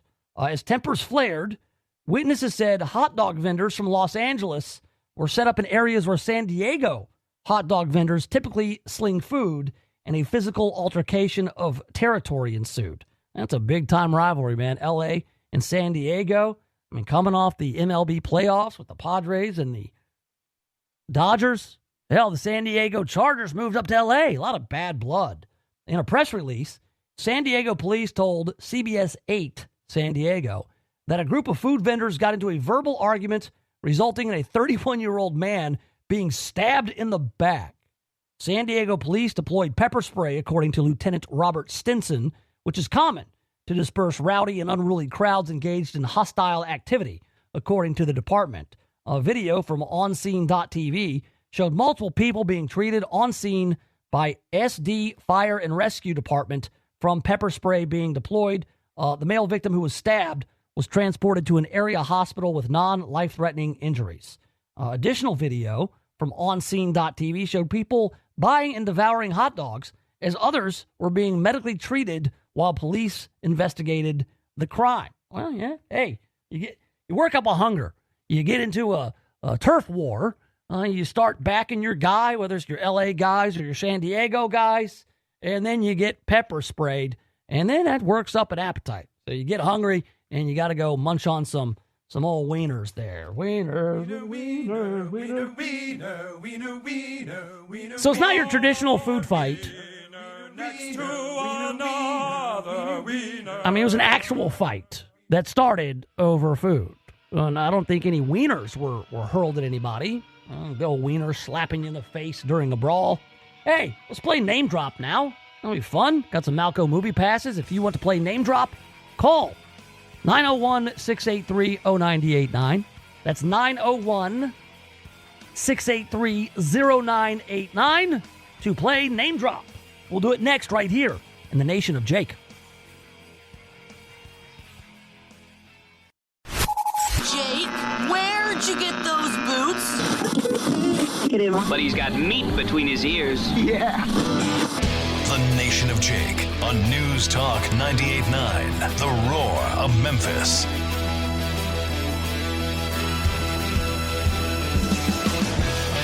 Oh, man. Yes, have some. It's been a busy day. It's going to still be busy here in hour number 3 for all you third shifters of the Nation of Jake. Appreciate you being here. 4:04 p.m. We got Name Drop coming up in just a few minutes. We've also got the Porter Leaf Toy Truck is open for business, looking for your new unwrapped toys for kids 5 and under. The Porter Leaf Toy Truck is presented by International Paper, and it's going on 8 to 6 weekdays over there at the Poplar Collection, Poplar and Perkins Extended. So if you are looking to donate any toys to some deserving young girls and boys of Porter Leaf, you can do that over at the Toy Truck. Financial donations as well. You can find out how to do that at newstalk989.com. But we were talking earlier on the text line at 683-0989, 683-0989, the greatest toys of all time. We can do that, and we will do that here in hour number 3 of the Nation of Jake. Also, we got basketball coming up, 7 p.m. Your Memphis Tigers, on the home of Memphis Tigers basketball, takes on North Alabama. 7 p.m. tip-off. Pregame programming with Jeff Brightwell will start up at 6 p.m. right here, so that's not a long ways off. And we'll talk about porch pirates. You hate them, what to do about them. And a couple of them have been caught on video here of late, and we'll get into that in just a little bit as well. Without further ado, it is time to do what we do at about 4:05 each day. Shall we? we play a game. What's your name, dude? Nation of Jake's 4 o'clock name drop. Drop! On News Talk 98.9. Say it! Name Drop is the name of the game, as you know by now. It's a game we play every day here in the Nation of Jake on News Talk 98.9. Got some Malco movie passes, a pair of them for our contestant, should he or she be successful. Brock is our contestant on Name Drop. Brock, what's going on? What's up? What's happening, Brock? What you doing? Oh, man, headed to go pick up one of the kiddos from school. Oh, yeah? Oh, yeah. How old's your kiddo? What grade? 8th grade. 8th grade, man. That's, do they make you pick them up down the street and they walk? They don't like it, I hear, when they're about 13, 14. They don't dig it when Dad comes to pick them up in the car. No, they don't want any eye contact or conversation until you're another 7 blocks away. Yeah, I'm coming up on that. My kids are going on 11 and 9. So right now, I'm still okay. I'm still cool. They'll hold my hand and stuff like that, my little girls will, but I know those days are numbered. All right, Brock, you ever played Name Drop before? I have not. I've heard it, but I've never played. No, I would have remembered a guy named Brock. That's such a tough name growing up. Was that a name you had to live up to?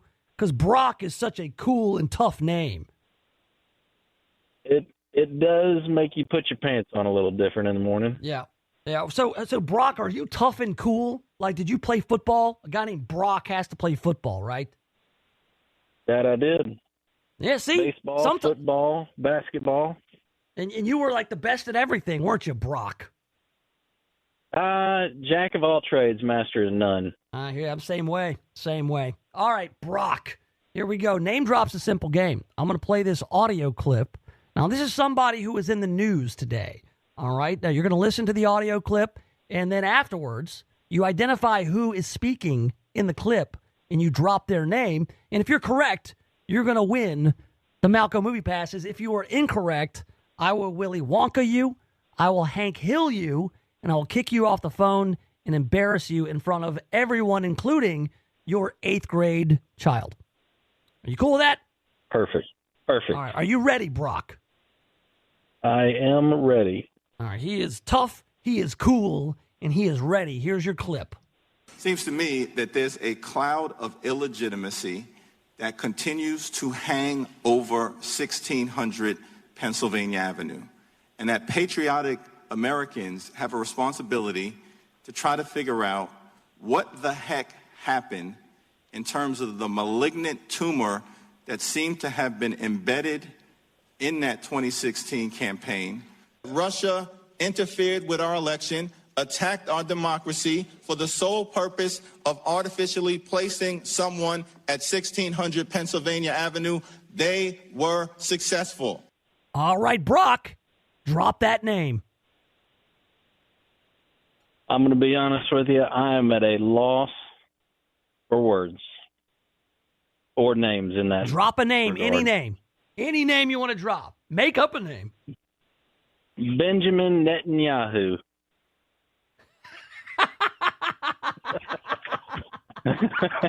You lose. Good day, sir. Loser. You're a loser. You get nothing. That was the worst possible guess, because that was clearly not Bibi Netanyahu.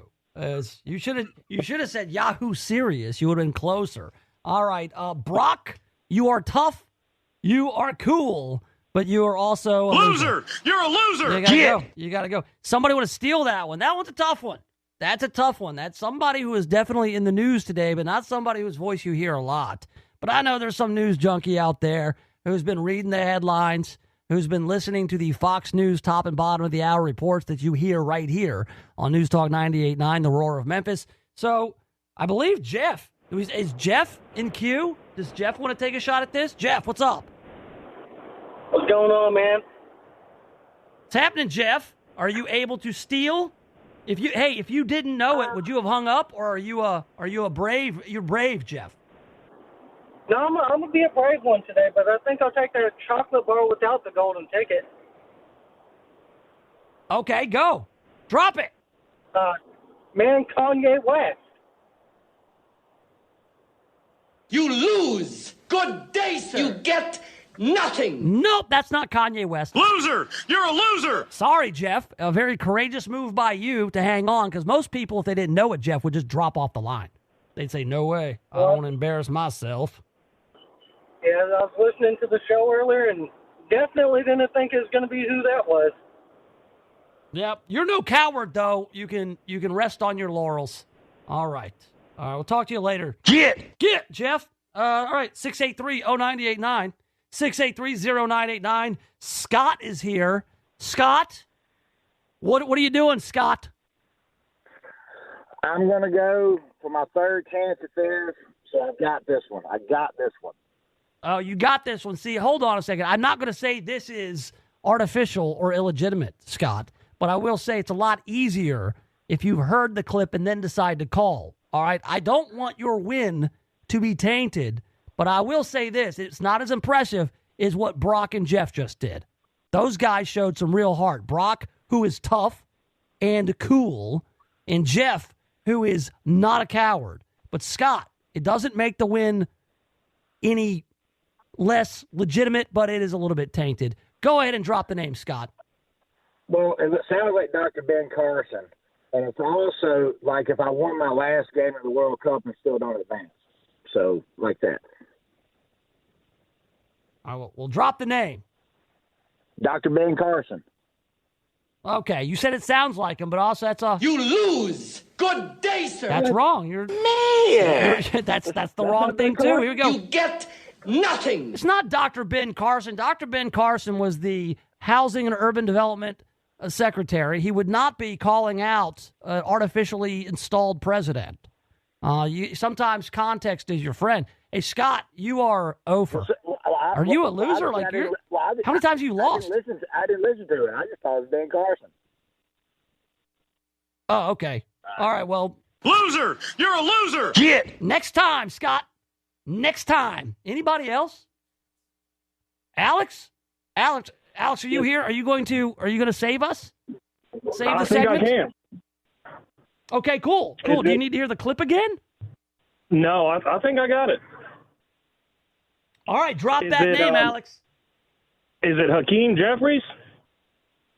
Drop! Woo! He got it. Yeah, Hakeem Jeffries. He will be the Speaker of the House coming up next year in 2023. He'll be the successor to Nancy Pelosi. I think that this was already kind of a foregone conclusion that Hakeem Jeffries would be the Speaker of the House. He was the first name that came up. What do you think of what Hakeem said in that clip there? Because I was told that if you were an election denier, if you questioned the results of a free and fair election, that you were unfit to serve. But in that clip, Hakeem Jeffries was talking about, the artificial installation of President Donald Trump at 1600 Pennsylvania Avenue due to Russian interference. Sound a whole lot like Hakeem Jeffries is an election denier. What do you think? Yeah, I mean, we all know the story. It's one rule for one side, another for another. Yeah, hypocrisy, I guess, is what they call it more succinctly. But yeah, I just, I look at it and go, okay, he's going to be the House Minority Leader. It's a milestone. He's the first person of color, as I'm told, or black man to lead a House party. Or in the Senate. So good for him. I just don't understand, because I'm told election deniers, people who question the results of free and fair elections, are unfit to serve. Yet they are going to put him in a leadership position. Regardless of his skin color. He shouldn't even be doesn't matter. Be allowed to be on YouTube. No, right? Yeah, you get kicked off Twitter, you get kicked off YouTube, you get your account suspended, you get put in Facebook jail for doing that kind of stuff. But this guy gets to be Speaker of the House next year, or not Speaker of the House, the House Minority Leader.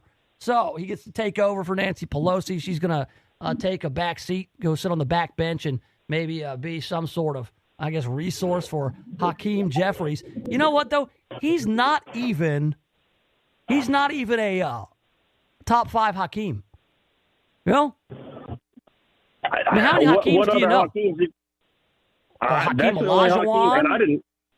Hakeem Olajuwon's probably the number one Hakeem, isn't he? I don't even know. Hakeem Warwick, former Memphis Grizzly. Hakeem Warwick, he played at Syracuse, I think. Wasn't Hakeem? There was a Hakeem football player named Hakeem somewhere, wasn't there? Hakeem Nicks. Hakeem Nicks, that's one. Hakeem Kai Kazim, he's an actor, I believe. And then there was Hakeem, the Prince of Zamunda from Coming to America. So, See, well, you know about 4 more Hakeems than I do. yeah, I know a lot of Hakeems, man. I'm a worldly person. Hey, congratulations, Malco Movie Passes. Bud, the producer's going to hook you up, all right? Awesome. All right, man. Thanks for playing Name Drop, Alex. We'll talk to you next time, my man. Hold the line. Bud will get you all hooked up. All right, 683-0989. Yeah, I know I misspoke. I called him speaker. I meant House Minority Leader. He is taking over that leadership role from Speaker Pelosi now. Yeah. You speak for 3 hours. You say things that are sometimes wrong. He's not going to be Speaker of the House. I get it. Good Lord. What is it about the text line? You misspeak one time, you get 1,000 texts all at the same time. It's like blah, blah, blah, blah, blah. You ask people their favorite toys, you get shy. It's a rough business. It's rough being behind this mic. 683-0989, 683-0989. Best toys? Or if you want to correct me some more and tell me that Hakeem Jeffries is not going to be Speaker of the House. I knew that in my brain. I just said something different. It happens. All right. Porch Pirates. There are more being caught every day. They got some clear pictures of this latest porch pirate in East Memphis and what you can do to prevent the porch pirates from raping and pillaging your porch this holiday season. We'll do it next right here in the Nation of Jake. All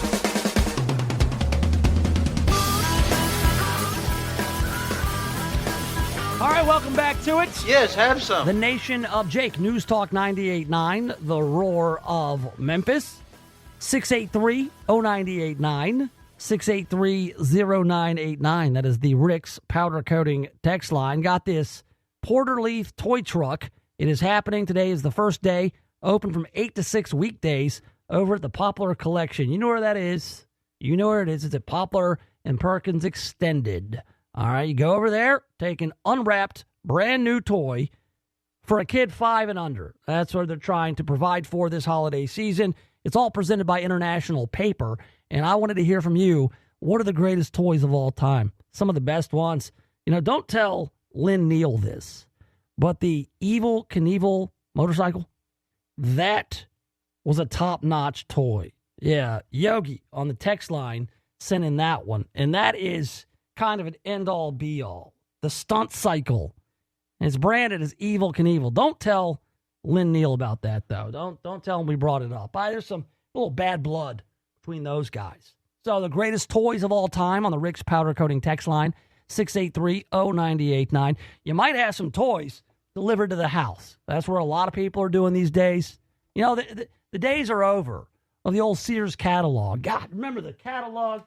Good Lord, you'd get that catalog or KB Toy and Hobby or Toys R Us or whatever, and you would just go circle what you wanted. It was just the dream book. Those days are over. Now, kids go on the Amazon wish list, and it's so dangerous because they just run around and tell the old ALEXA what they want, and it shoots it right to it gets in your cart. And you're like, oh, and all of a sudden it gets ordered because your wife has access to the Amazon stuff, and you get all these boxes. And the thing is, it doesn't matter where you live, porch pirates are everywhere. In fact, all over the news stations right now, you go to Channel 3, Channel 5, Channel 13. In fact, I'm going to go to Action News 5 right now. There is a clear shot of a porch pirate. The police are searching for her right now. All right, this woman chose the wrong home to go porch pirating because this home has some high-definition cameras that are angled right on her.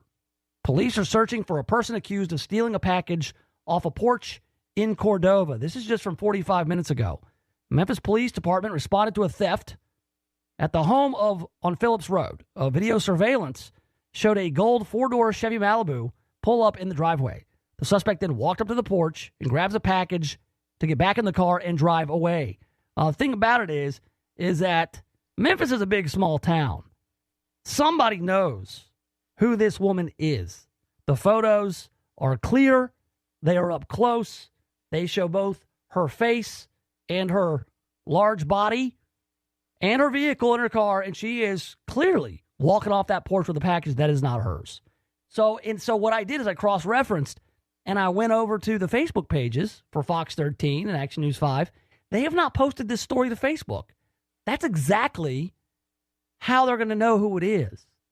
As soon as somebody sees this woman's picture on the Action News 5 Facebook page, they're going to be tagging her all day, and all her friends and all her family. So what are you waiting on, social media manager at Action News 5, at Fox 13? Get it posted up on Facebook. I want to read the comments. Let's go. So look, porch pirates, they're the lowest of the low. What can you do? How to protect your packages from porch pirates this holiday season. Millions of people shopped online during the holiday weekend, Cyber Monday, yada, yada. Memphis police said a man was a porch pirate in a truck, and now we got this lady in Cordova from a couple of days ago. Now, as far as, trying to keep porch pirates from stealing your stuff, here are the tips, and none of them include electrifying your porch or installing trap doors, alligators, nothing like that, nothing fun. In fact, that would get you in more trouble if you were to booby trap your lawn or your porch. I don't think it should. I think that you can have whatever hazards or traps or any kind of obstacles on your porch. If you want to rig up your porch to where the penitent man will pass and you have to kneel or else have your head cut off, I think that is your property. You should do whatever you want to do. But MPD does not recommend any of that fun stuff. Instead, they say install security cameras around your home. It works like in this case here with this plump woman on the porch stealing packages. Also, try to arrange for packages to be delivered when you will be home. That doesn't always work because you're not always home. Have packages delivered to your workplace if you will not be home. That makes sense. Consider having packages sent to a drop-off location on a P.O. box, something like that. Buy a secure drop box for your own property. Well, yeah, that'll be real great curb appeal. Having a big old drop box on your front porch or on your lawn. Sign up for delivery company's package tracking service. Of course, most things come with tracking these days. And consider selecting the signature required option when waiting for delivery. The only problem with that is they'll only try to deliver it a couple of times if they don't get a signature, and then you have to go pick it up. And that's no fun, chasing down a package. So, yeah, porch pirates are the worst. But, man, I want the comeuppance. I want to see this photo. I'm going to post it on Facebook. What am I waiting on? All I need to do is copy the photo, post it up. Cops are looking for this porch pirate. Make her famous. Let's go. More headlines coming up right here in the Nation of Jake.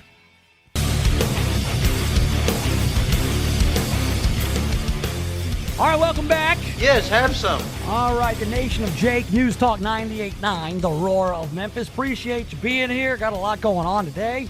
Got the toy truck, Porter Leith, presented by International Paper. It's the opening day for it. I want to let everybody know, make sure everybody knows to go take a new unwrapped toy for a kid 5 and under, 5 or under, 5 up to 5. They say birth through 5. I'm like, kid 5 and under. How about that? Kindergartners or younger. Take a toy over there, donate a toy. Toy Drive with Porter Leith. It's over at Poplar and Perkins Extended. I guess they call that the Poplar Collection over by the Chili's. So if you are in East Memphis, take a toy by there. Also, if you're in East Memphis, be on the lookout for the porch pirate. I have gone ahead and I have posted that story from Fox 13 with the photo on the Nation of Jake Facebook page. So if you wanted to go check out the photo, see if you know this young lady, and maybe passing it around a little bit, I'm almost certain that we can identify who she is so we can help MPD get justice for the victim of that porch pirate. Also, while you're there, hit the podcast link and subscribe to the Nation of Jake podcast. Anything you missed in the first 2.5 hours of the program, you can catch up with there. We've been talking a lot about, the greatest toys of all time. You know, we've been talking about porch pirates. We've been talking about Hakeem Jeffries. He is going to be the House Minority Leader for the Democrat Party in the next Congress. I was told that election deniers, these folks are unfit for office. They should be expelled from the government. Yet Hakeem Jeffries, the House Minority Leader in the next Congress, he's done just that. Here he is. Seems to me that there's a cloud of illegitimacy that continues to hang over 1600 Pennsylvania Avenue, and that patriotic Americans have a responsibility to try to figure out what the heck happened in terms of the malignant tumor that seemed to have been embedded in that 2016 campaign.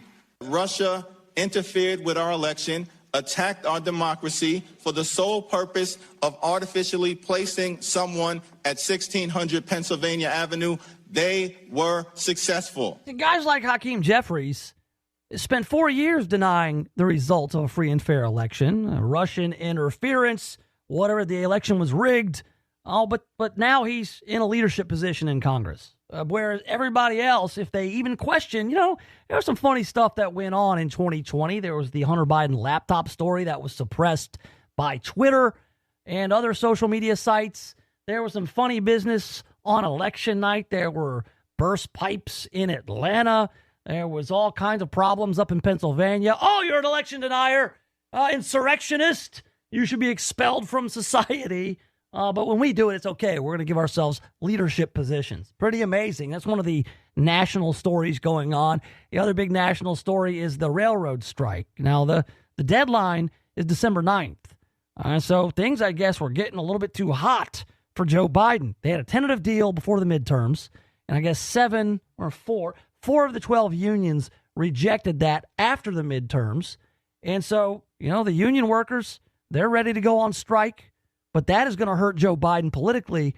So Joe Biden goes to the House, the lame duck Congress, and says, get something done.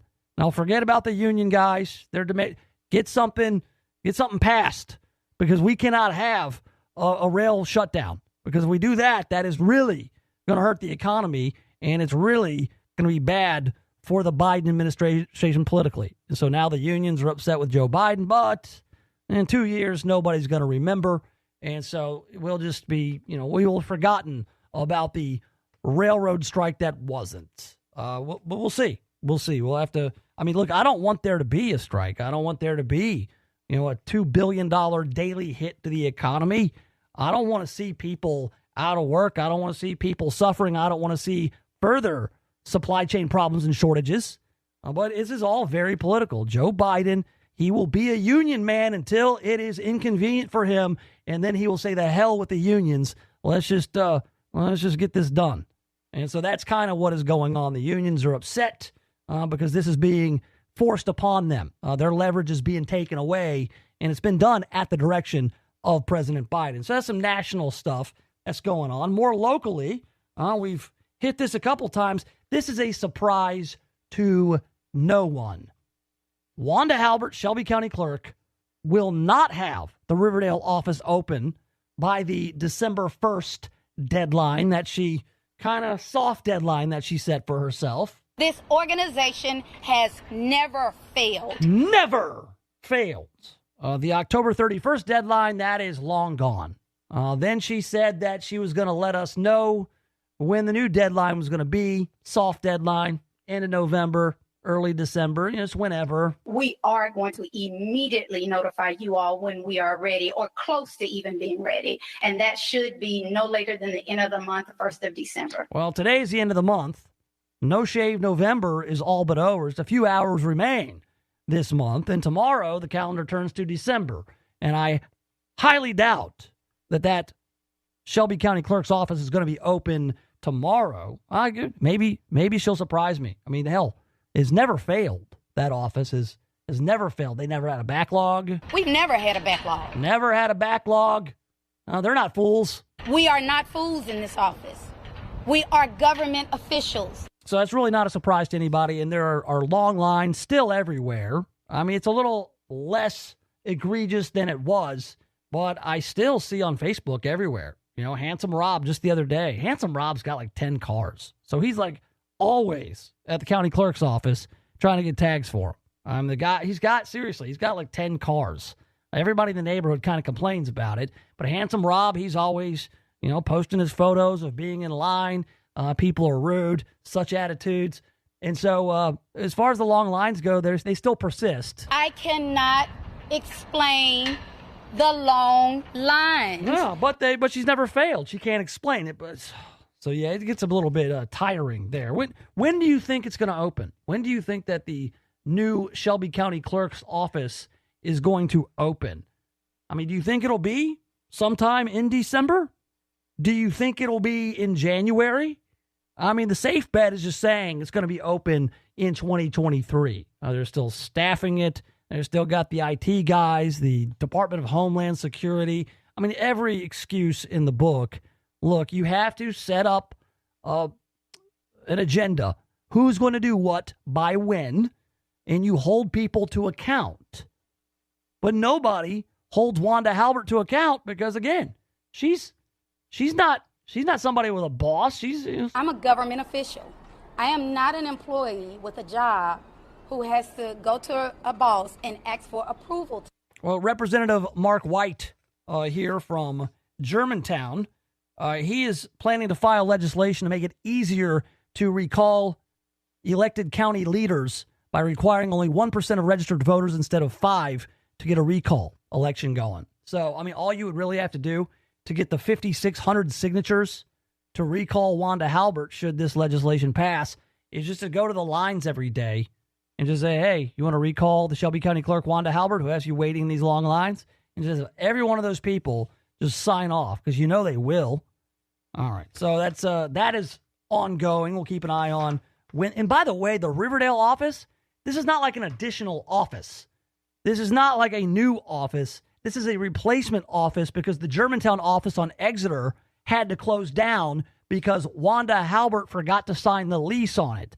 There was a perfectly good Shelby County Clerk's location on Exeter and Germantown, right by the USA Karate place, but she failed to renew the lease. This organization has never failed. Except that one time, where she failed to renew the lease on time. All right, so Memphis has found itself on a good list for once. Memphis named one of the global 23 best places to go in the year 2023 on the planet. You know, Bud, didn't we establish that globally meant on the planet, really in the universe? I mean, that's accurate. I'm Googling it now. I mean, seriously. I mean, where else is Condé Nast Travel Magazine going to say, like, in the universe? The only inhabitable place that we know of, or navigable, would be here, maybe the moon. I mean, the moon would definitely be on a list of places to go. I mean, if you could get there, but that's not realistic. So, a lot of these places aren't realistic. But no, Memphis is one of 2 places in the U.S. on the global 23 places to go in 2023. I went to the website, and it's basically just a good pop for the Memphis River Parks Partnership. They talk all about the Tom Lee Park redesign. Look, I'm sure it's going to be nice. I'm sure that, you know, the river otter and the playgrounds and the canopies and all the other nooks where people can hide out and rob you at night, I'm sure that it's going to be well made, well designed, and well built. But I'm not sure if that makes it a global destination, does it? I mean, it's a downtown park. I mean, maybe I'm just, you know, biased, but that's seems like a favor might have been called in by somebody over at the MRPP. What do you think?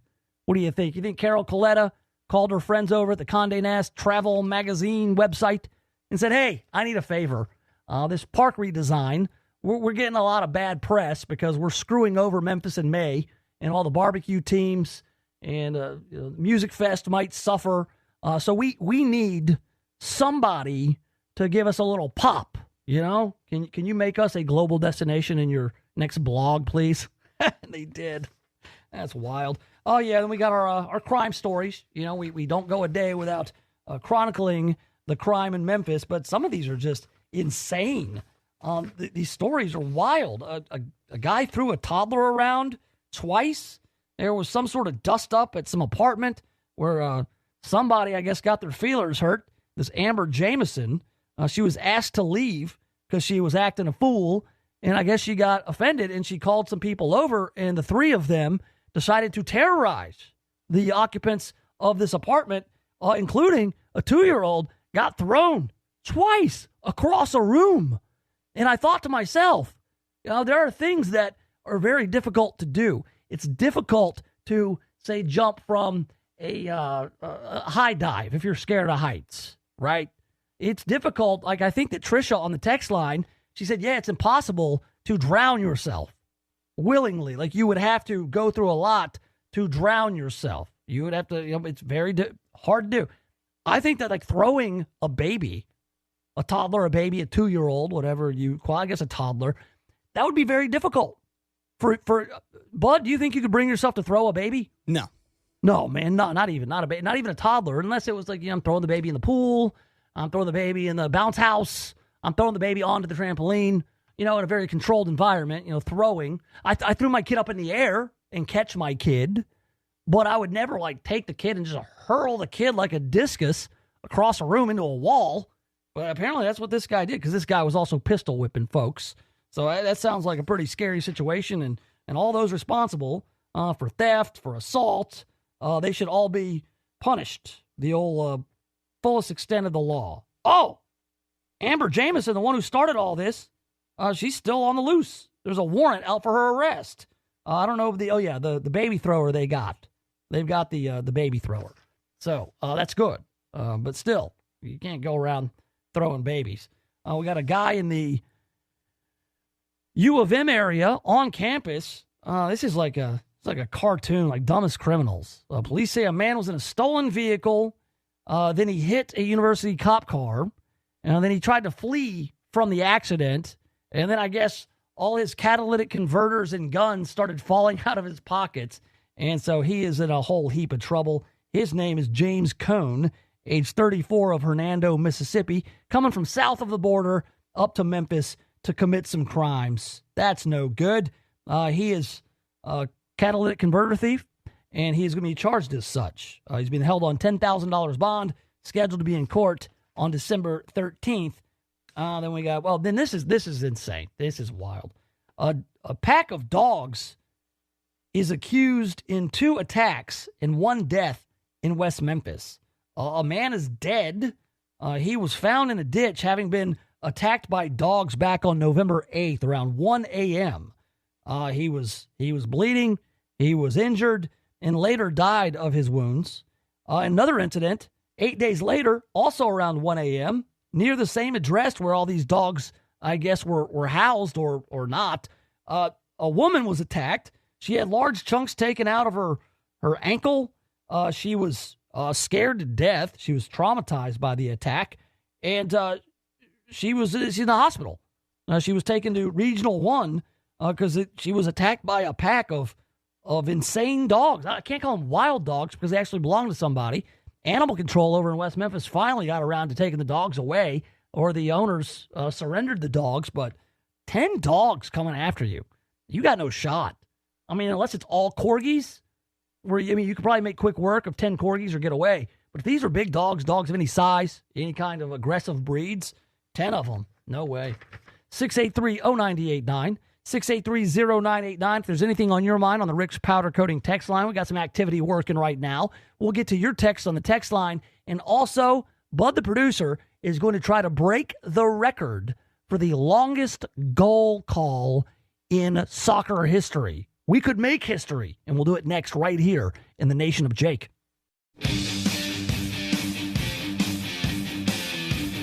All right, Tiger basketball tonight at 7. Yes, have some. The tip-off 7 p.m. against North Alabama. Pre-game at 6 p.m. with Jeff Brightwell.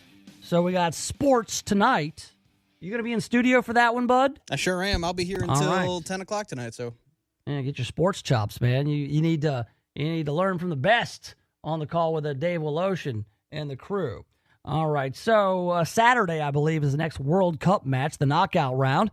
After yesterday's big win over Iran, the U.S. men's national team will be going up against the Netherlands. Now, I'm not sure if Christian Pulisic, who scored the only goal in that win over Iran, because he was actually kicked in the nether regions.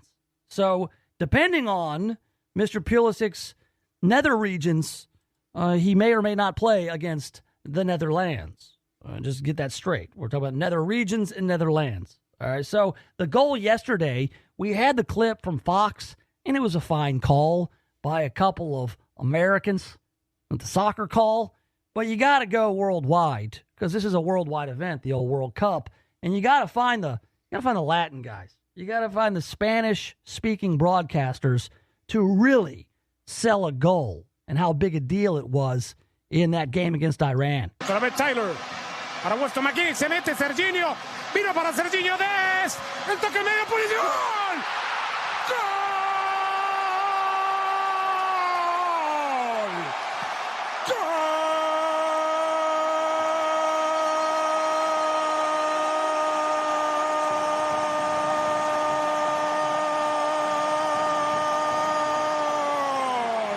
We got to find out who this was. It was not, unfortunately, it was not Pete Manzano or Fernando Palacios. Those were guys I worked with, and they were tremendous. But they were baseball guys. I think they did soccer too. Oh, Pete and Fernando, just gentlemen. Now, Bud, you said that the record for a goal call was 43 seconds? Yeah, it wasn't actually in a call during a game. It was a bunch of fans outside a stadium in Germany, and this guy pulled it off on it. It was the 2017 Guinness World Records says that this guy's got it. What's his name? Christian Kinner from Germany has secured a place in the new Guinness World Records 2017 edition. It's a little bit outdated, right, for doing the world's longest shout. Okay, so it wasn't a call on radio. It wasn't a broadcasting thing. But still, I think that Christian's feat was part of a radio contest to find a sports fan who could shout the longest goal in the style of Latin American soccer commentators who stretch their vowels. All right. How about this, Bud? You just take a deep breath and you just belt out a goal. You got to work the mic the right way on this. Don't get right up on it. I'll back up. Yeah, don't blow out the VU meter or anything like that. But I want you count it down. You mean count you down, or do you want to count it down? You go ahead and count it down. I'll take You got to hold your breath. I'm gonna count it down. I'll start the stopwatch. We'll see how long you can go. All right, bud. Let's do it. In 3, 2, 1. Go!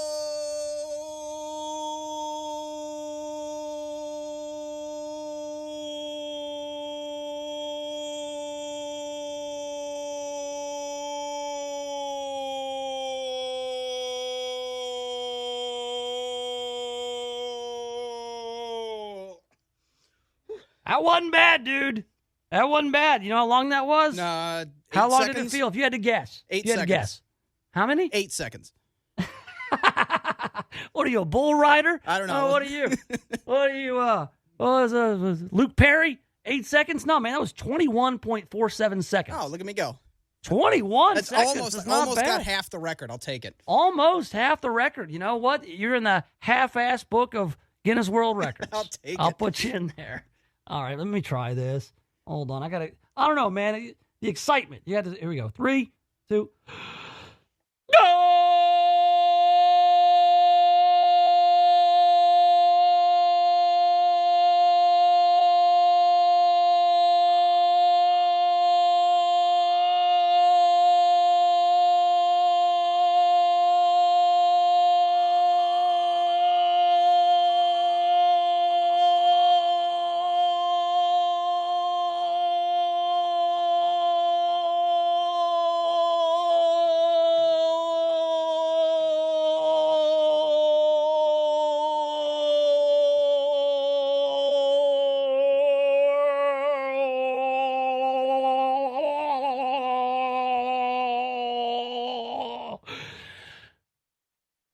That was 45 seconds. Boom. Boom. And everybody just tuned out just like that. But that was 45 seconds of terrible radio, I'll add. But that was a Guinness book. Bring it on. I can do it. I'll do it all day. I'll get up to a minute. I used to be a smoker. Right. That's my excuse. Oh, sure. I just kicked your butt on the radio in front of everybody. All right. We'll be back tomorrow with more fun.